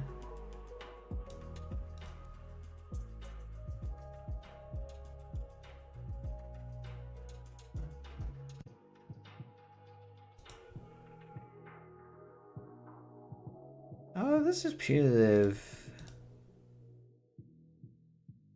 It might be in a bad spot. Super deep borehole. Okay, we're having some fun. We're having some fun today. I think we're just gonna diesel here.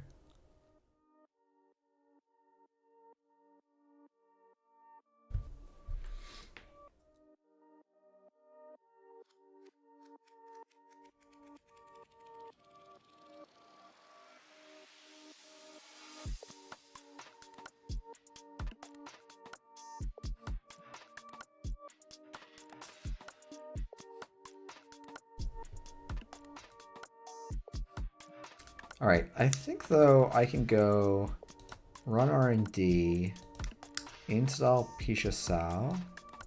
Oops. Yeah, we'll just install the Pisha Sao.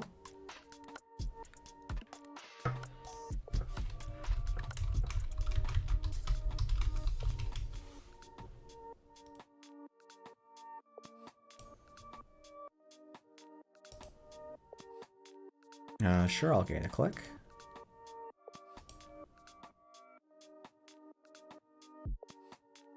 Okay. Gonna run HQ.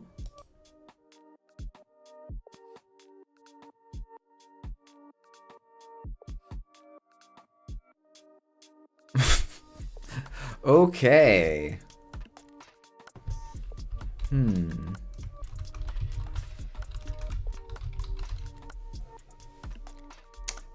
This is where I need 2 deep dives, because that's the only way I'm actually gonna win here. I need to get R&D shuffled.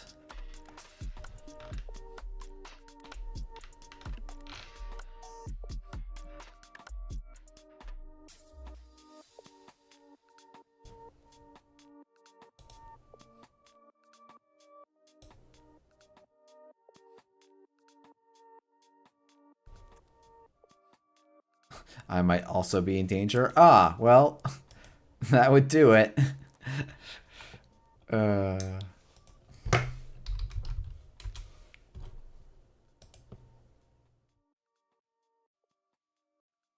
Okay, maybe this isn't on punitive, but...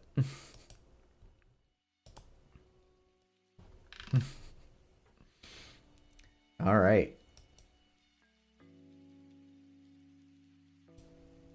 Okay, so this is what we were working on.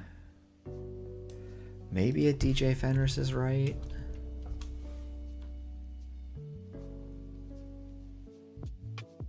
It's 47. 47 is so many cards.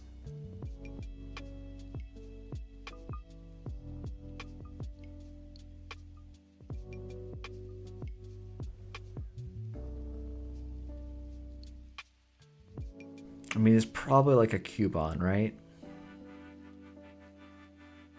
But like, the way this deck often wins is by just like Cuboning through an ice. I mean, Jamie, that's definitely what I want to do, and just play 46. Problem is, assets exist, which is like the suspicious thing here.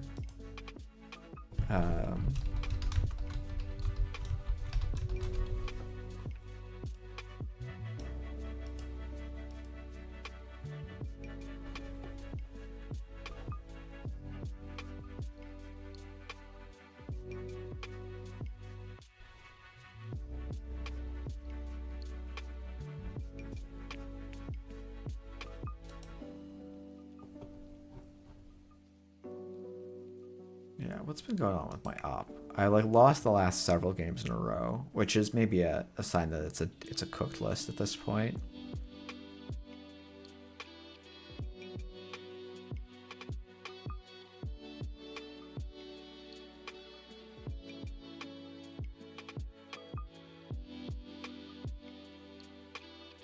So it's like, okay, my last loss I did have 6 agendas in the top 19 cards.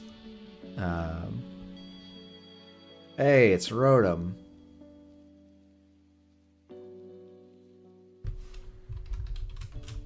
This is like almost keepable. Like genuinely, Gachapon environmental testing is so good.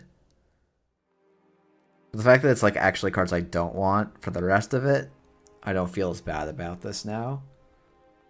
Are we playing 49 card R+?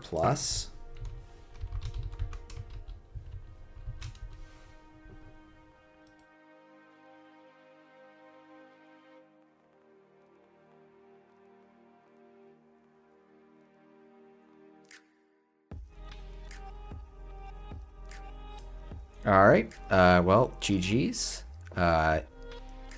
Easy life. If I install this diesel, I still have enough to clear next turn. So I can get oppoed and it will be annoying for me, but it's something that can still happen. Asset R+ is 49. Then just play NEH, right? Surely getting a draw every turn is better than the couple of triggers you get.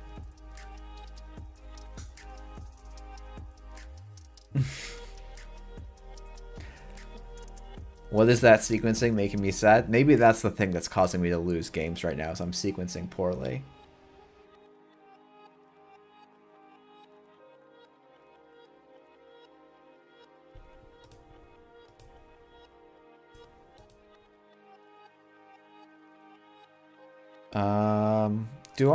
I don't, there's no ice.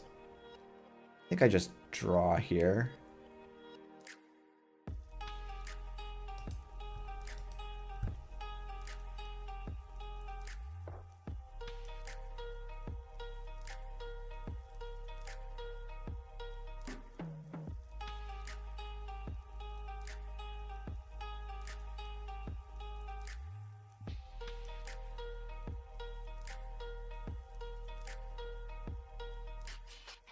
Is that really the second Ares? Holy shit.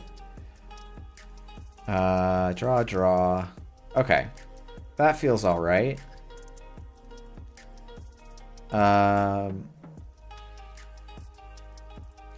Install. Yeah, absolutely owned. Um,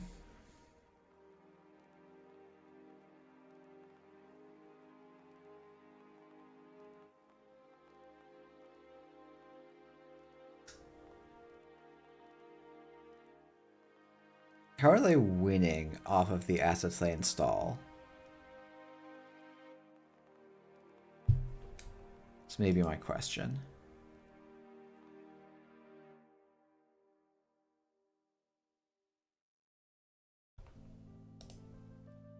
Put back environmental testing, DJ Fenris. You B1000 lock them? I'm not that convinced by it. But we'll see.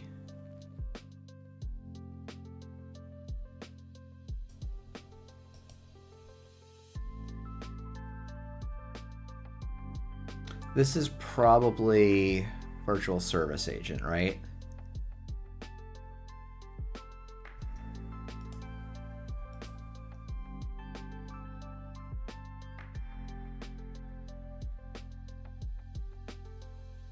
Oh, it's Starlit Night. Interesting. That's much worse for me.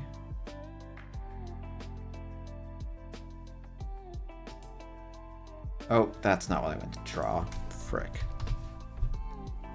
I, for some reason, thought that was an Ika.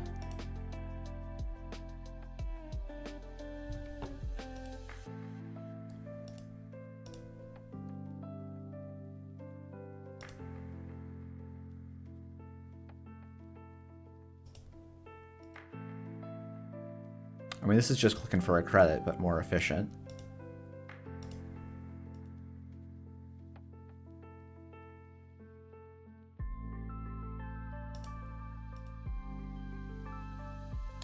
There's an argument for installing a... Oh, I'm supposed to trash that Rashida there.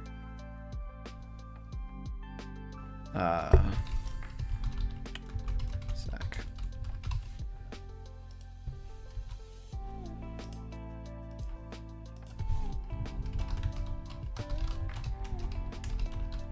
Oh, there's an Ares score. Yeah, you're right, you're right.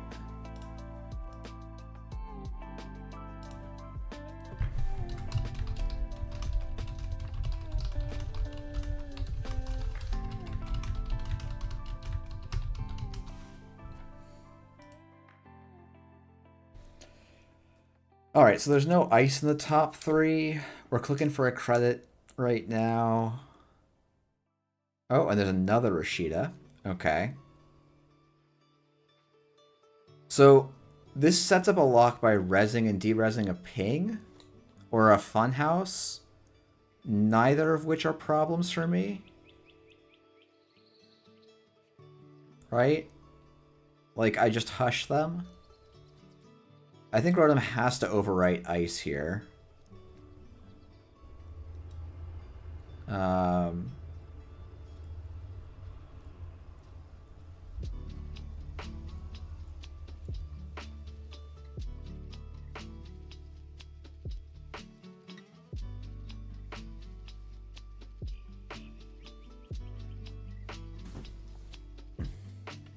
If he overwrites the ice, do I just aggressively cube on it?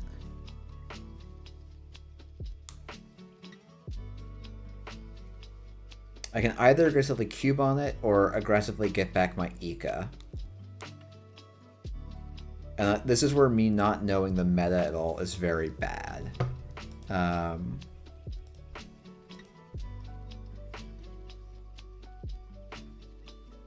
Okay, it scores behind a funhouse. That's good to know.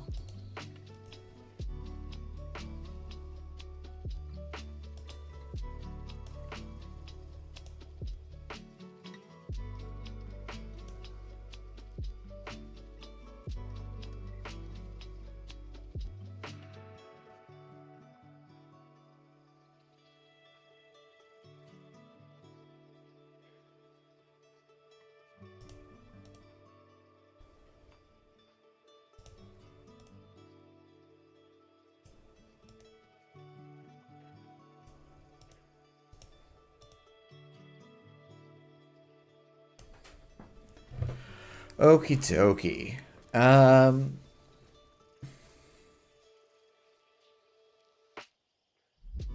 Second Rashida goes off.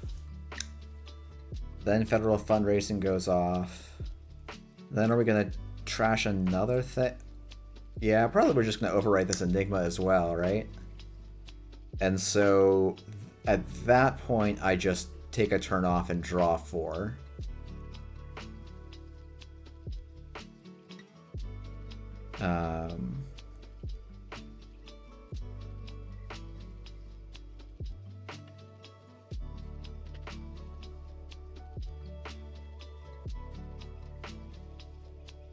I can also get oppoed here, which is like run HQ 3 times, then conduit R&D probably.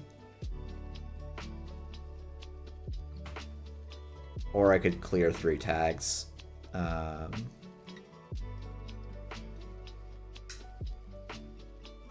yeah, I just draw here now. Because I can also check new installed remotes early in the turn.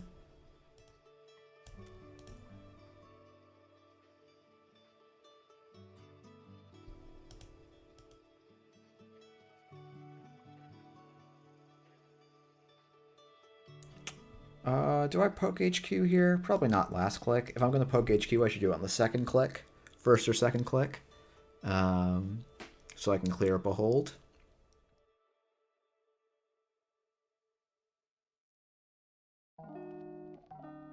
Oop. You don't think he's on Behold. Oh, that's good to know.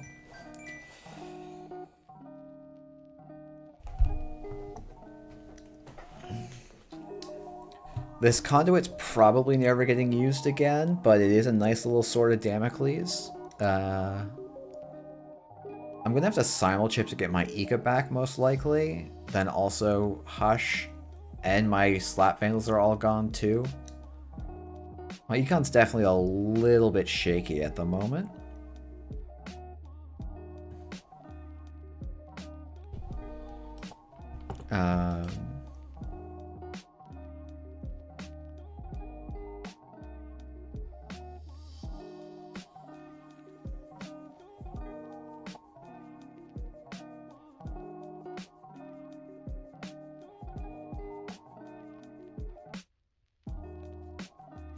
Yes, I'll look at the top 2. Okay, Pisha Sao is really interesting. This I'm just running so I can run something safely.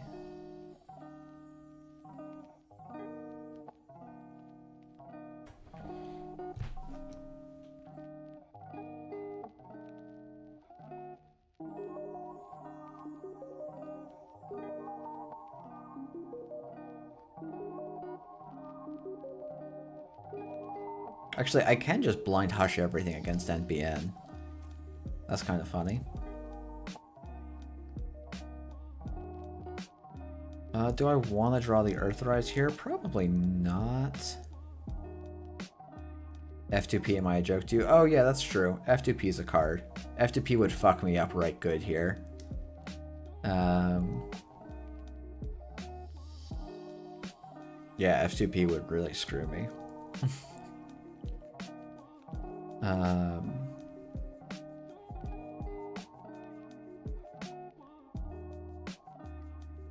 Attitude adjustment, okay. There were some agendas in hand. Beal and Bologna, yep.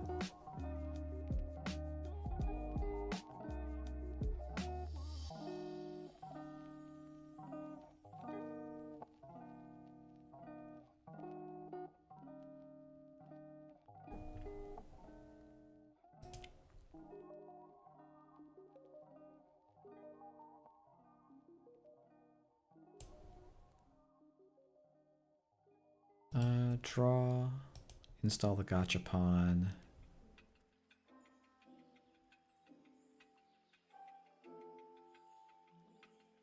Simulchip environmental testing. Oh, that's good to know.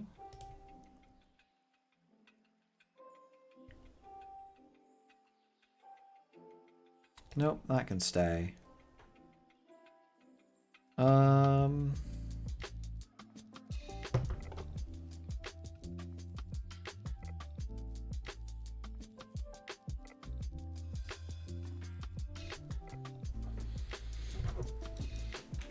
All right. Oh, yeah, yeah. Q looping the simul chip is what I'm supposed to do there. Yep, that's 100% what I was supposed to do, Jamie. I don't know what I was thinking. I just wasn't. So maybe if I'm gonna not play seriously, I should let myself relax and not feel bad about playing poorly.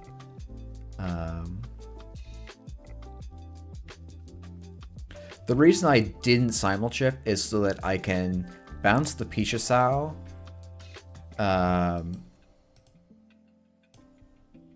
draw, install environmental testing, install simulchip,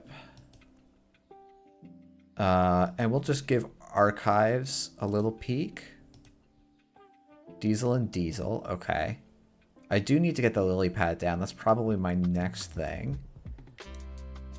I'm gonna just install Pichasau here. Then we're gonna breach the server.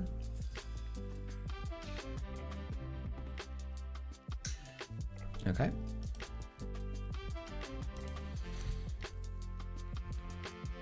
Man, I actually could have gotten that Bologna. If there was a paid-ability window there, I can steal the Bologna, which is really funny.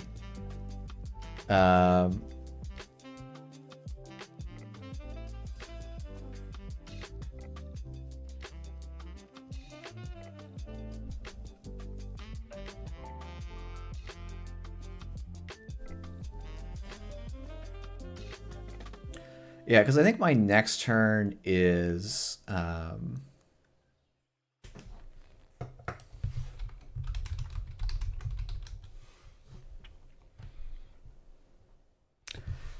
now, hold on. Action here. So, I can get... Yeah. I can guarantee get Clot in time here. But I can sometimes just get the Clot off the top. I did not get the Clot off the top. Okay.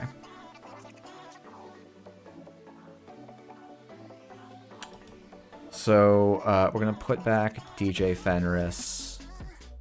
Wow, these are all bad cards now. Diesel and Diesel. And... Oh no, I don't have the MU.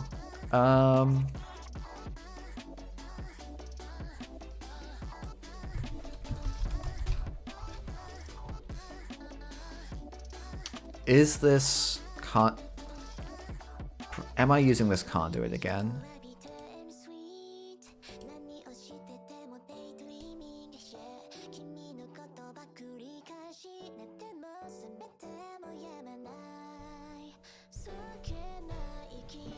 It was very expensive.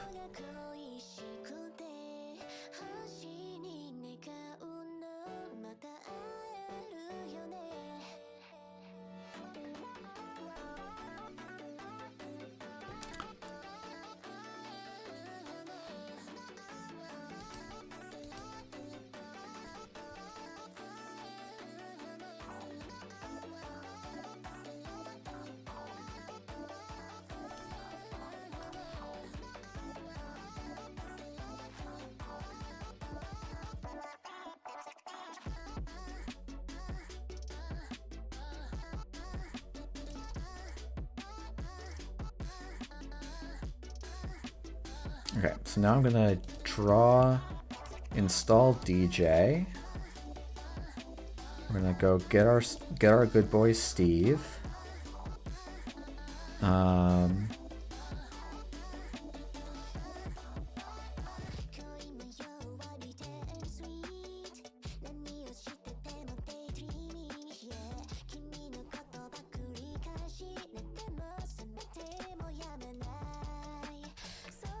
I forgot that this has some rather weep nonsense. I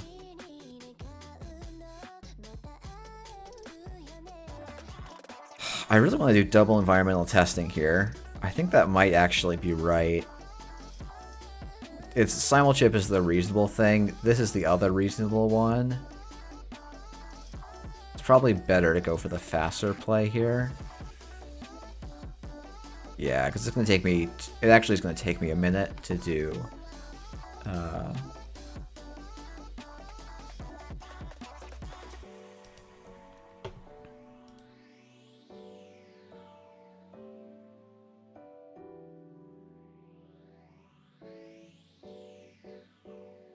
Yeah, I think credit, gamble, run. Oh, right. It is laundry on top. Thank you, Jamie. I'm playing very loose. Yeah, draw, laundry HQ, and we'll show environmental testing. Gamble, install env testing, and then install the lily pad, I think. Something like that. And then next turn we...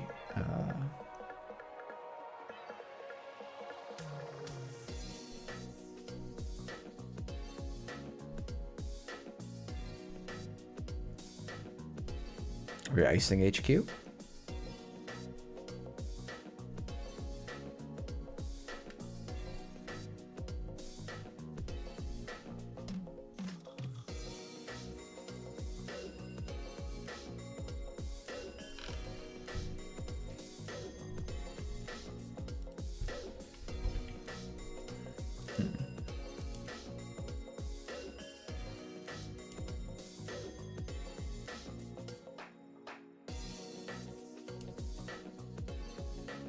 Diesel and Cubon, okay.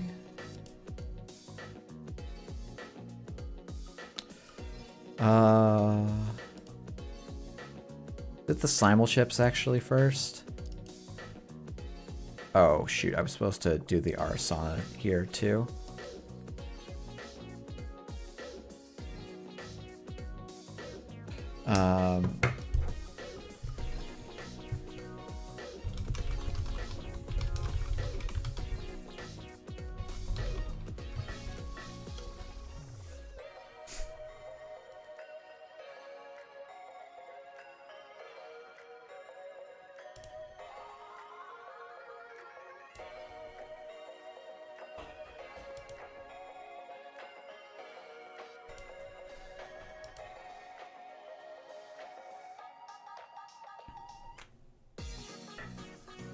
There's definitely a world where I think about running server 14 at some point in here.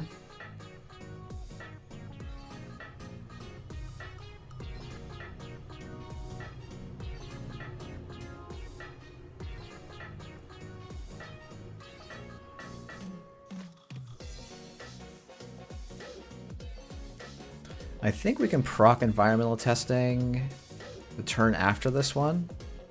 So we return Hush to our hand, install Lilypad, that's one. Make a run, install Hush, prog Q loop, the R&D ice, and maybe just try and run through it. Okay, so I need to go and get the simul chip this turn, I guess.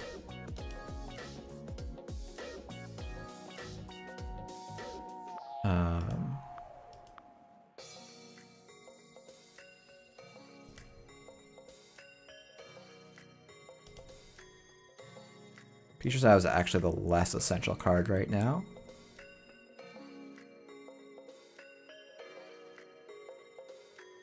Oh, you're right, my face is in the way. That should be alright.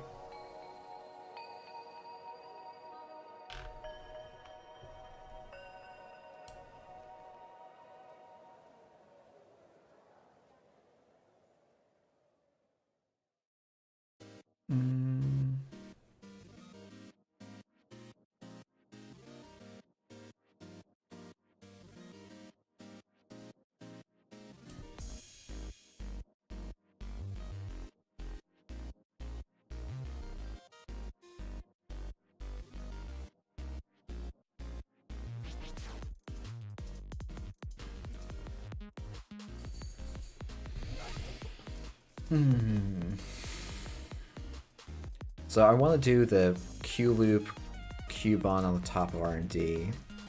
Yep.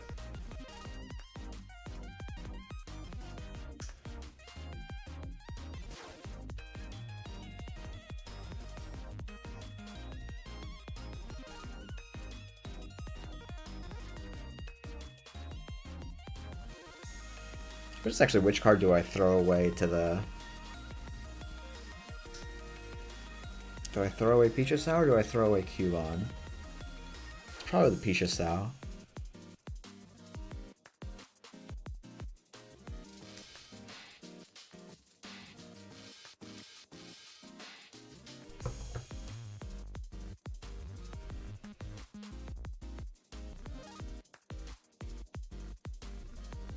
Oh shoot. I'm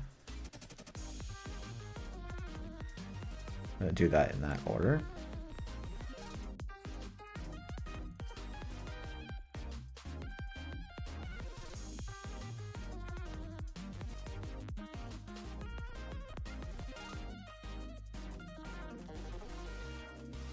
So what are these defensive upgrades? Is it like a Maze Amusements and like...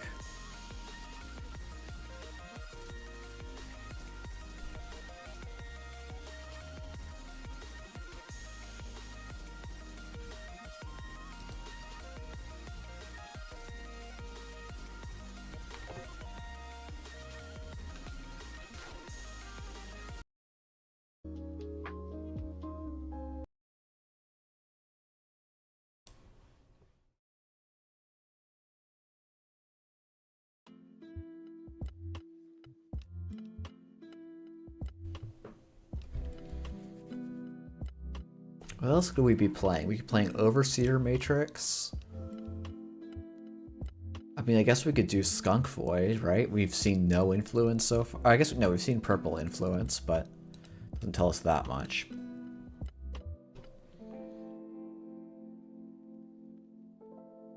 This is probably a Click 1 Diesel.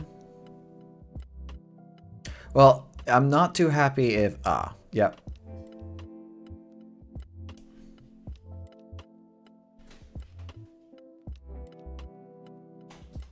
Oh, interesting. That's... Oh, very interesting. Do I bounce the cube on here? I actually think I don't. I think I'm going to go Diesel and run R&D. Gachapon and Hush, okay.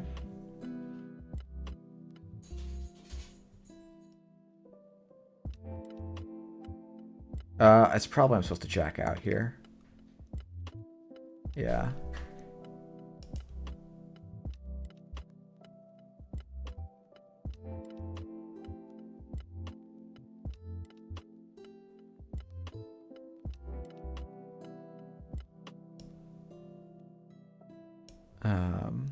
Oh, I was also supposed to install a card so I could draw, yeah, so I could draw the Gashapon and then have the Hush on top.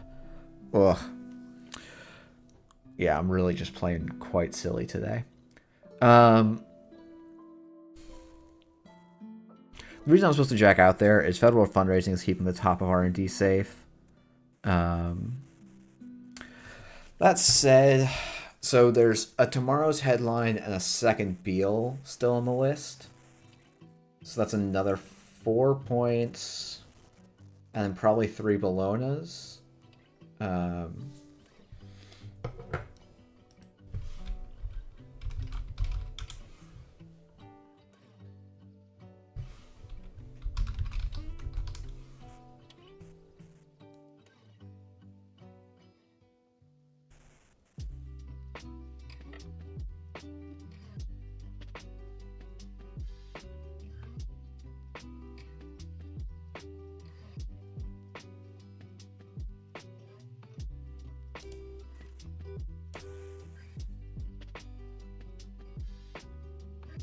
Oh, I have to do this. Yeah.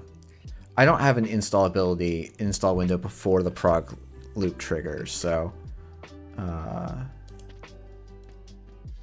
Yep, and so now I will put the Hush down.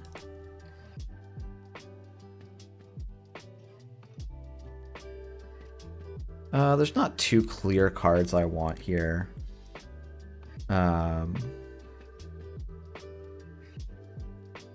Might be Diesel and Diesel because I need the 3rd Simul chip.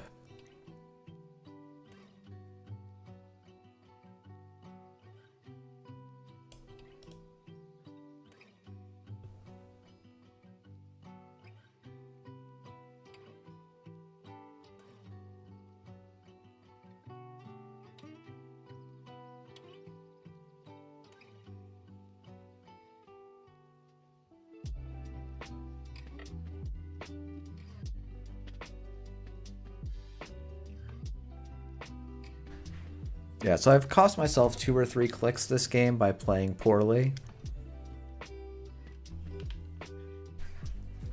That might be enough to make the difference here. I've got a 1 in 6 of Q looping the simul chip off the top here. I actually should just blind fire the prognostic Q loop here.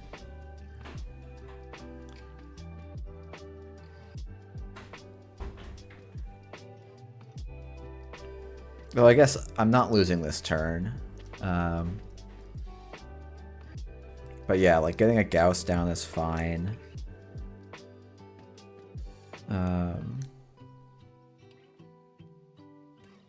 Starlit Night is going to be annoying for me.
Let's see.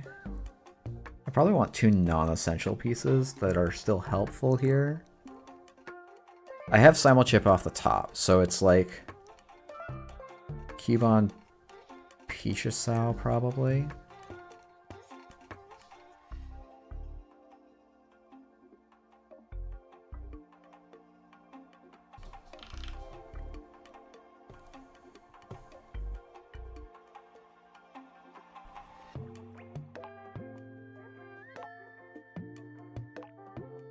And then we'll install the Gachapon.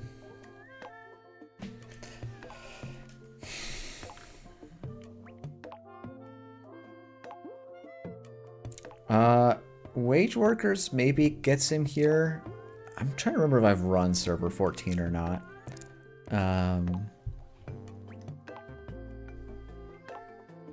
Yeah, like at a certain point, I probably need to. Oh, right. Okay, it's Regalith. Yeah. Have I seen server 9? I wish I knew.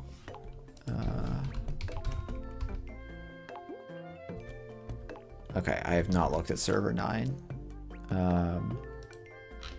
Because, like, triple advanced seamless is probably the way I lose here. And influence does seem pretty open. Oh, actually, the way I lose is this is a second Mavirus, so I need to go and scout that out. I need to scout Maviruses, probably, and I can leave everything else. No. It's probably just fine.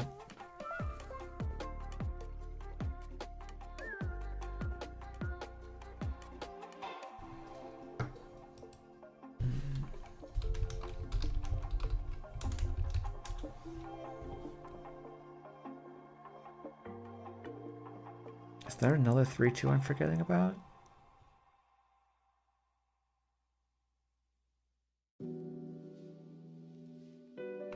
Biolic install advanced 4x, yeah.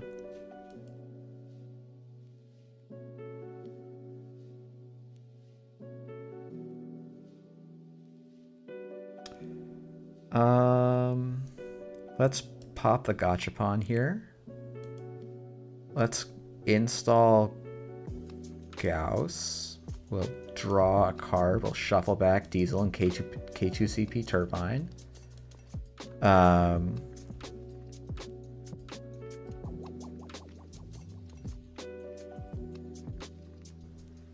We'll shuffle this guy back. And we'll run server 8, click 1.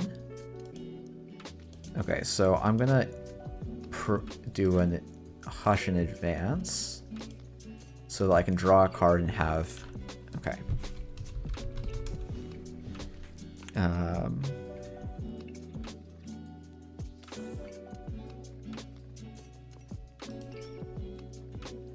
Federal fundraising can stay. Overseer Matrix can stay, and San can stay.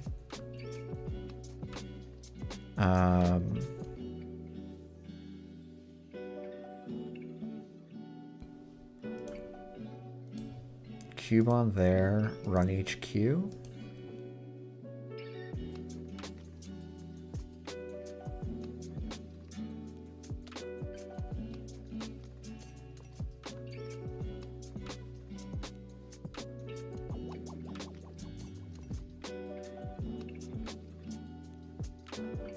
Well, this is sure a pickle.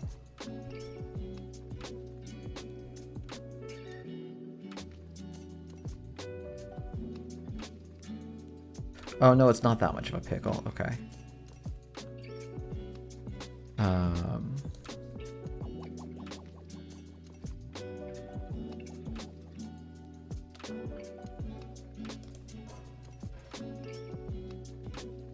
Oh, I guess I don't really need simul-chip cloth, though. We've decided that there's no fast advance happening. So we're going to get back conduit at some point. But we can respect that. We can make the clot threat real-ish. Actually, you know what? Let's... no, I feel like... Okay, so Drafter is a good hint that I probably don't need to be super worried about influence spends.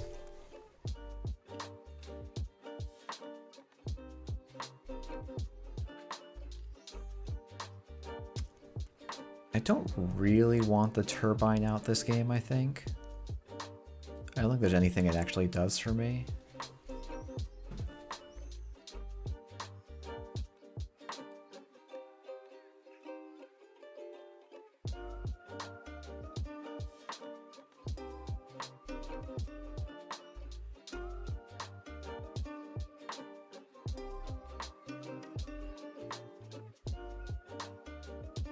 I don't think I'm running into HQ that much here. Federal fundraising, I think, means that, like, he's been I have to assume declines to use is going to show up. Yeah, 15 times. So he's really trying to not draw extra cards here, I think.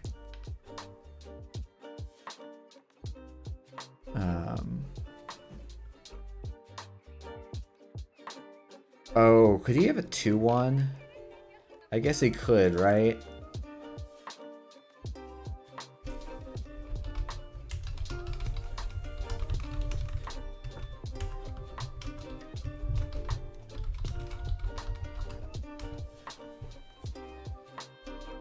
So we're at 49.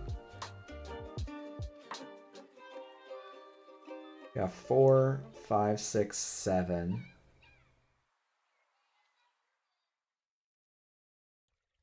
Wait, so we've got 11 points here, and 3 Bolognas would be 20. You know what? I don't know the list. I'm going to say no action here.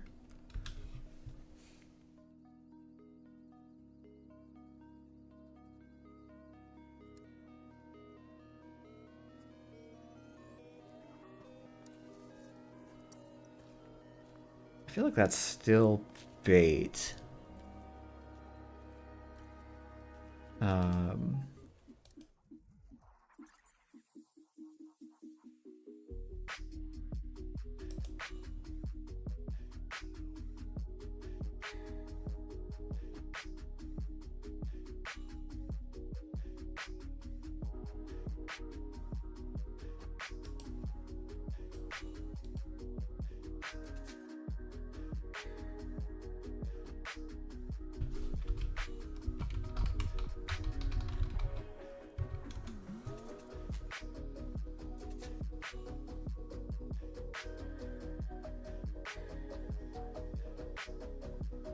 Oh, shite. That's funny.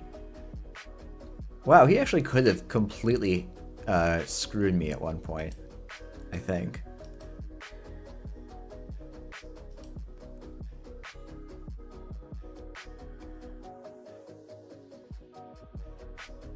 Maybe he didn't have enough credits.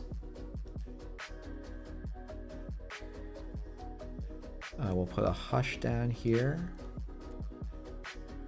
Yeah, we can draw this card.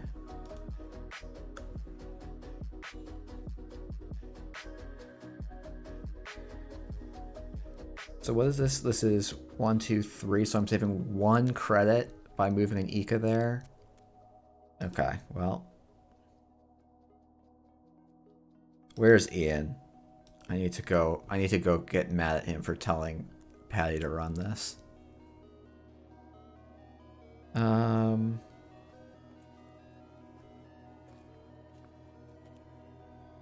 This is an interesting shuffle.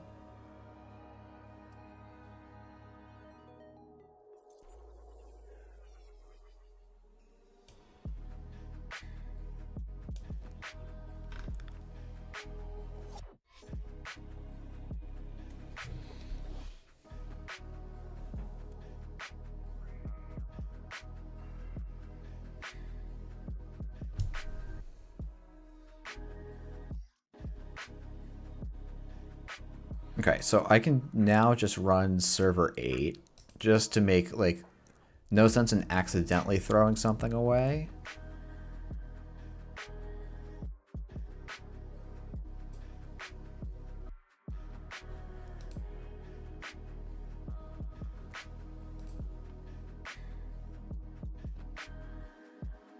And then we're just going to gamble, make her on R&D.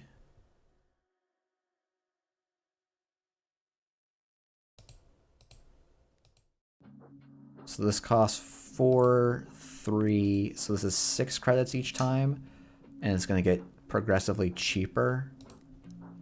And if I install the turbine, it gets even cheaper. Though I don't know. Oh, it's by overriding the buzzsaw. I could get the turbine down.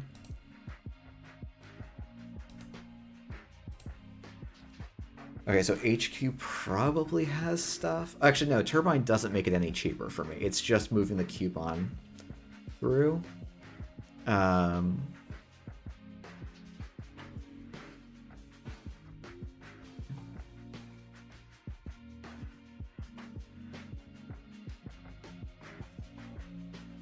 Yeah, this buzzsaw is a pain.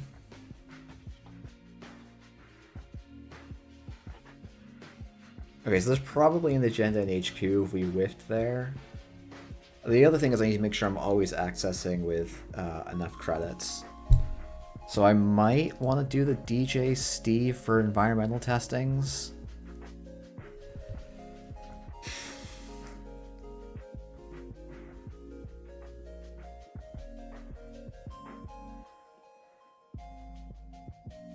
Cost me 1 credit to get into HQ. No, it really cost me 3 credits to get into HQ.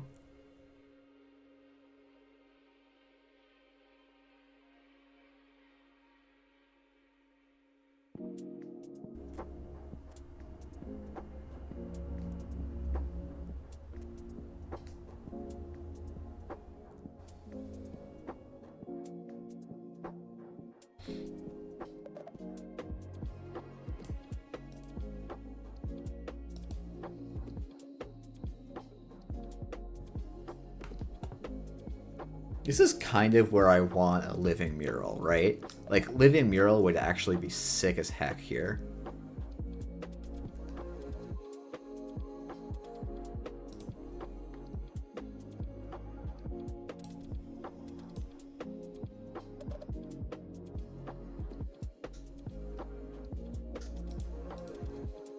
I hope I have enough money here. I think it would only have strength 4, but I honestly don't remember.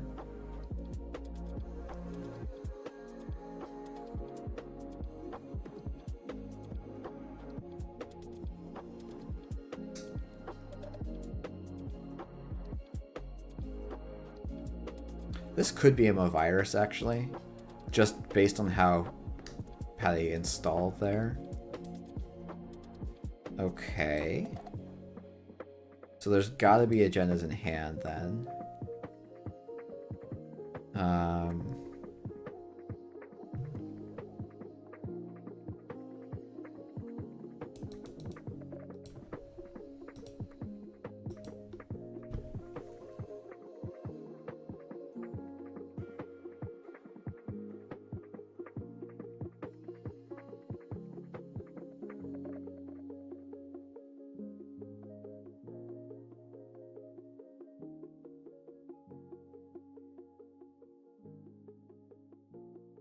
Oh, I forgot. Jesus.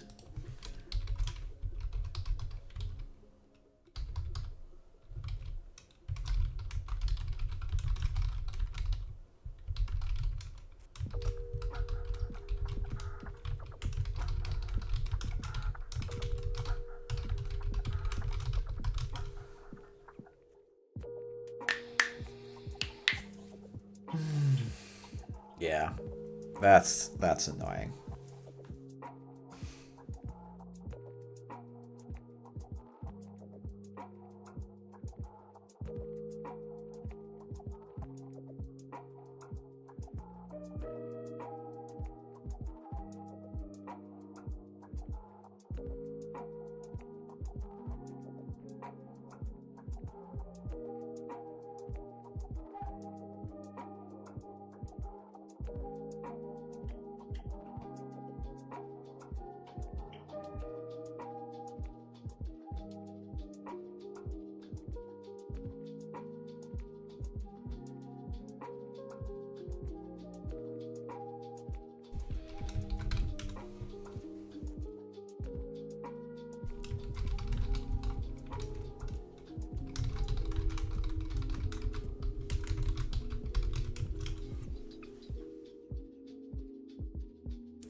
Yeah.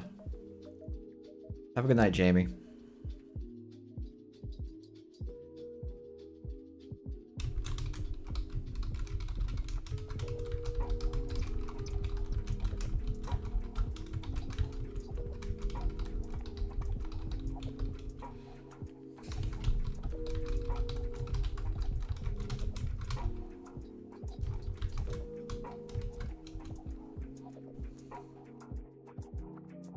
Yeah, that's an annoying one to lose, I think, but...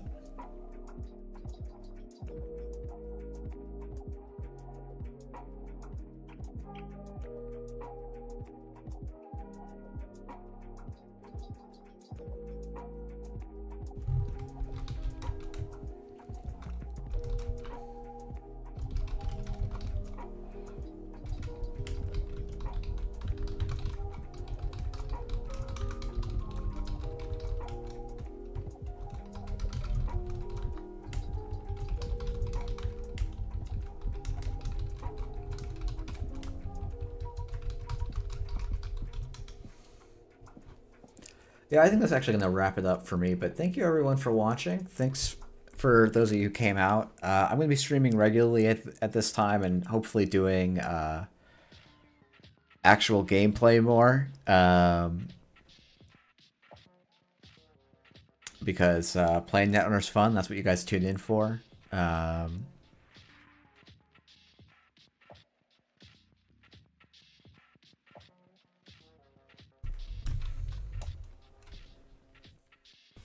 But yeah, this is also why I've been feeling kind of crummy about Netrunner lately.